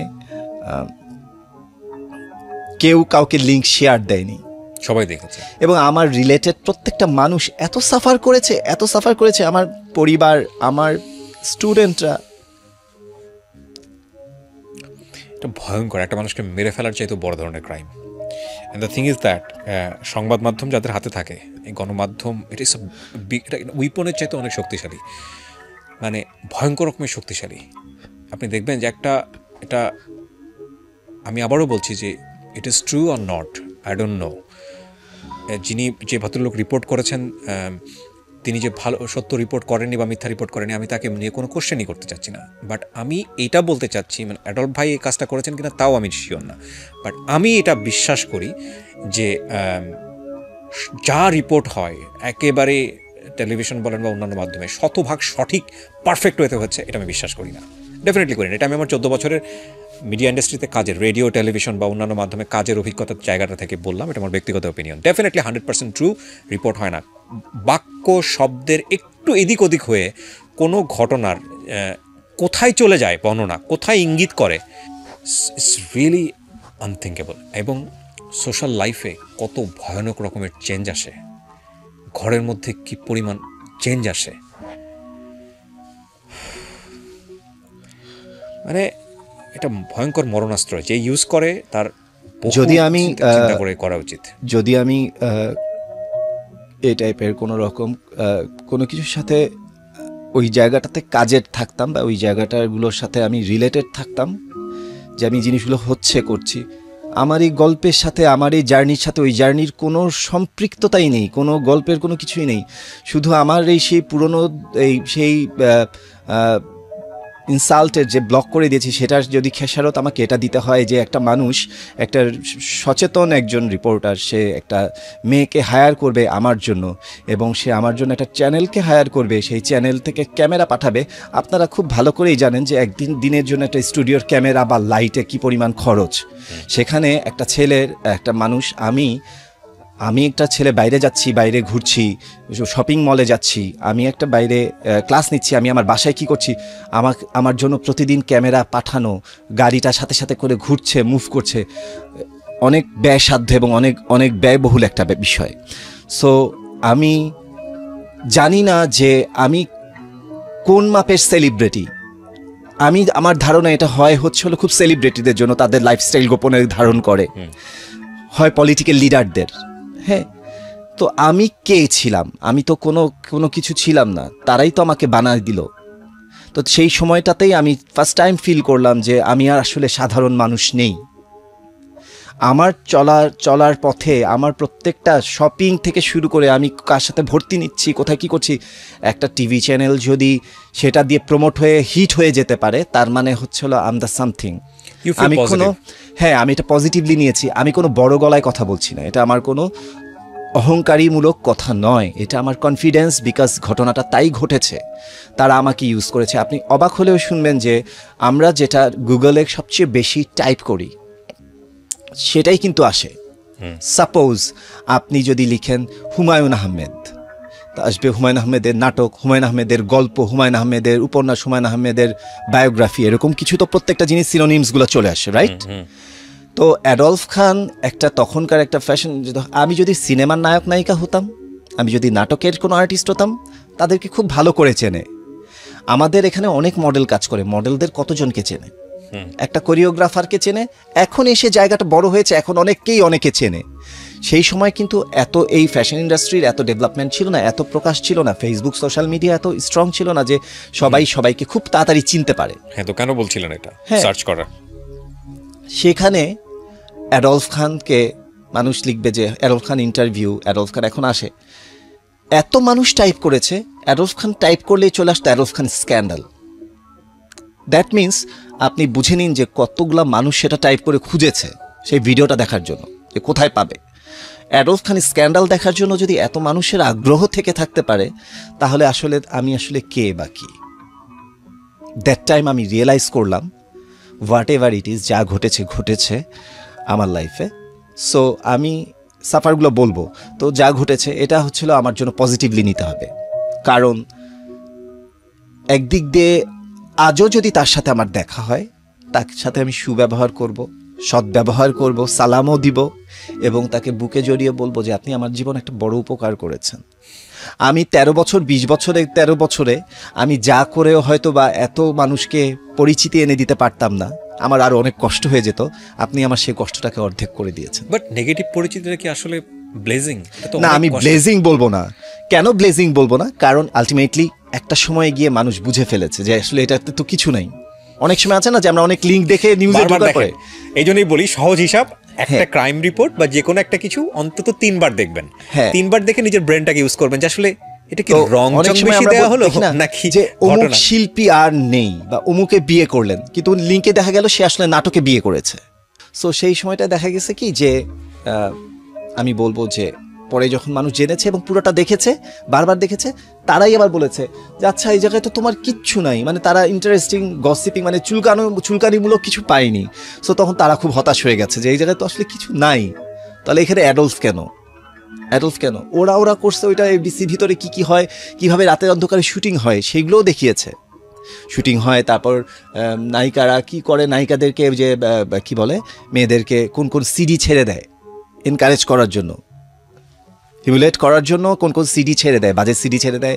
সে ড্রয়ার থেকে সিডি জব্দ করা থেকে শুরু করে তাদেরকে একেবারে পুলিশ দিয়ে র্যাব দিয়ে উঠিয়ে গাড়িতে করে ভরে নিয়ে গেছে।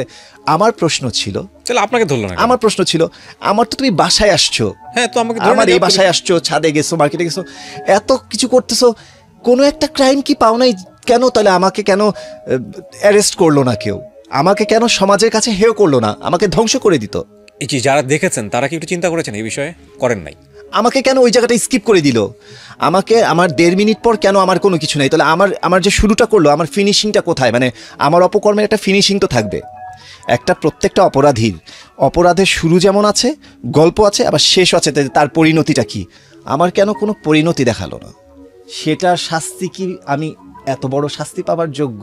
আজকে Okay. আপনাদের কাছে প্রশ্ন। রাইট, প্রশ্নটা থাকুক, যেহেতু আমি রিপোর্টটা দেখি নাই সুতরাং এই বিষয়টা নিয়ে আর কথা বলা আমি নাই বা বলি- অনুরোধ করবো আপনাকে দেখার জন্য। ডেফিনেটলি খুঁজে দেখবেন আমি অবশ্যই। খুঁজে দেখবো ডেফিনেটলি। আর আমি আমার জায়গা থেকে সবসময় আমি এই পাশে, আপনি ওই পাশে।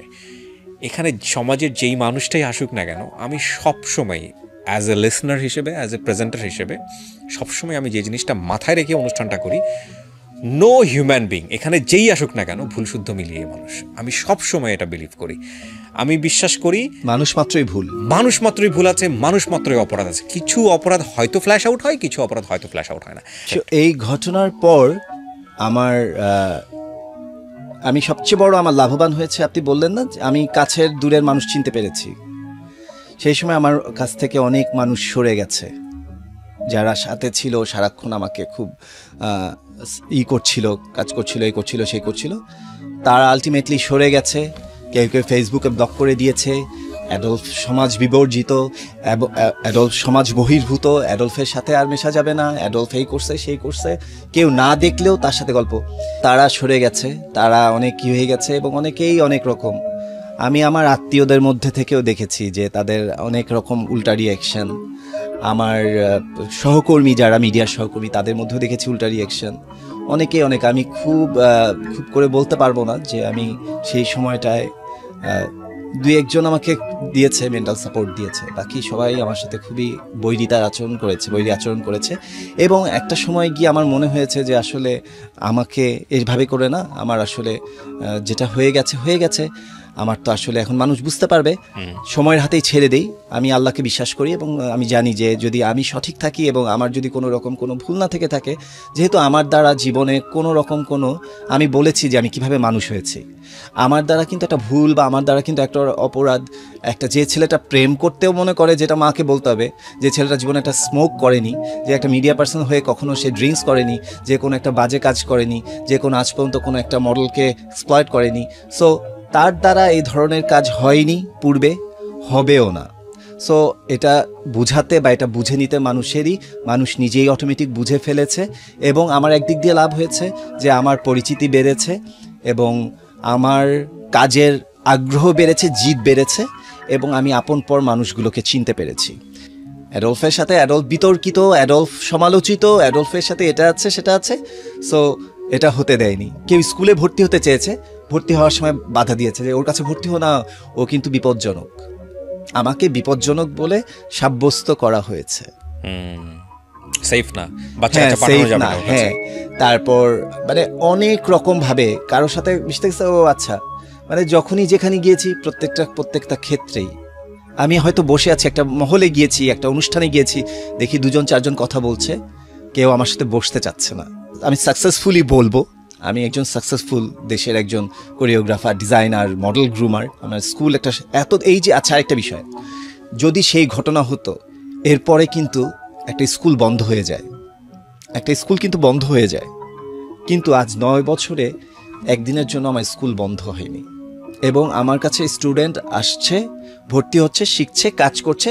ঢাকা শহরে বাংলাদেশের ফ্যাশন ইন্ডাস্ট্রিতে অনেক বড় বড় মডেল, অনেক ছোট ছোট মডেল, আমার অনেক মডেল, অনেক কন্ট্রিবিউশন আপনাদের এপিসোডেও এসেছে, বাইরেও এসেছে, কাজ করছে, সব কিছু করছে, সব আমার হাত ধরে, আমার হাতের সৃষ্টি। Fine, congratulation. আমি শুধু আমাকে তৈরি করিনি, আমি অনেক কিছু তৈরি করে দিয়ে গিয়েছি। এবং শুভকামনা থাকবে যে আপনার কাজের জায়গাটা আরও বেশি ফোর্সফুলি হবে, আরও বেশি অ্যাডভান্স লেভেলে হবে, আরও বেশি স্ট্রেংথ নিয়ে সামনের দিকে এগিয়ে যাবে। আমি লাস্টে এসে ওই কথাটাই বলি অ্যাডল্ট ভাই, সেটা হলো যে আমি আপনাকে এখানে ফেরেস্তাতুল্য মানুষ হিসেবেও চিন্তা করছি না, আমি এখানে আপনাকে কালপিট হিসেবেও চিন্তা করছি না, আমি আপনাকে চিন্তা করছি আপনি একজন human being. It can be anything in your life, but the thing is that whatever you done for your career and for the society is most important. Exactly. এইটাকে আমি যখন কোনো একটা মানুষকে নিয়ে সমালোচনা করব, আমি যখন কোনো একটা মানুষকে নিয়ে ক্রিটিসাইজ করব, আমি একটা কোনো মানুষের যখন ভুল ধরব, তখন অবশ্যই আমার মাথায় থাকা উচিত, সেটা যেই যার লেভেল থেকে করুক না কেন, একজন সাংবাদিক হোক কিংবা একজন প্রেজেন্টার হোক কিংবা একজন সাধারণ মানুষ হোক, যেই হোক না কেন, অবশ্যই মাথায় রাখা উচিত যে এই মানুষের ভালো কাজটা যেন কোনো পার্টিকুলার কোনো একটা ঘটনার কারণে সারা জীবনের অর্জন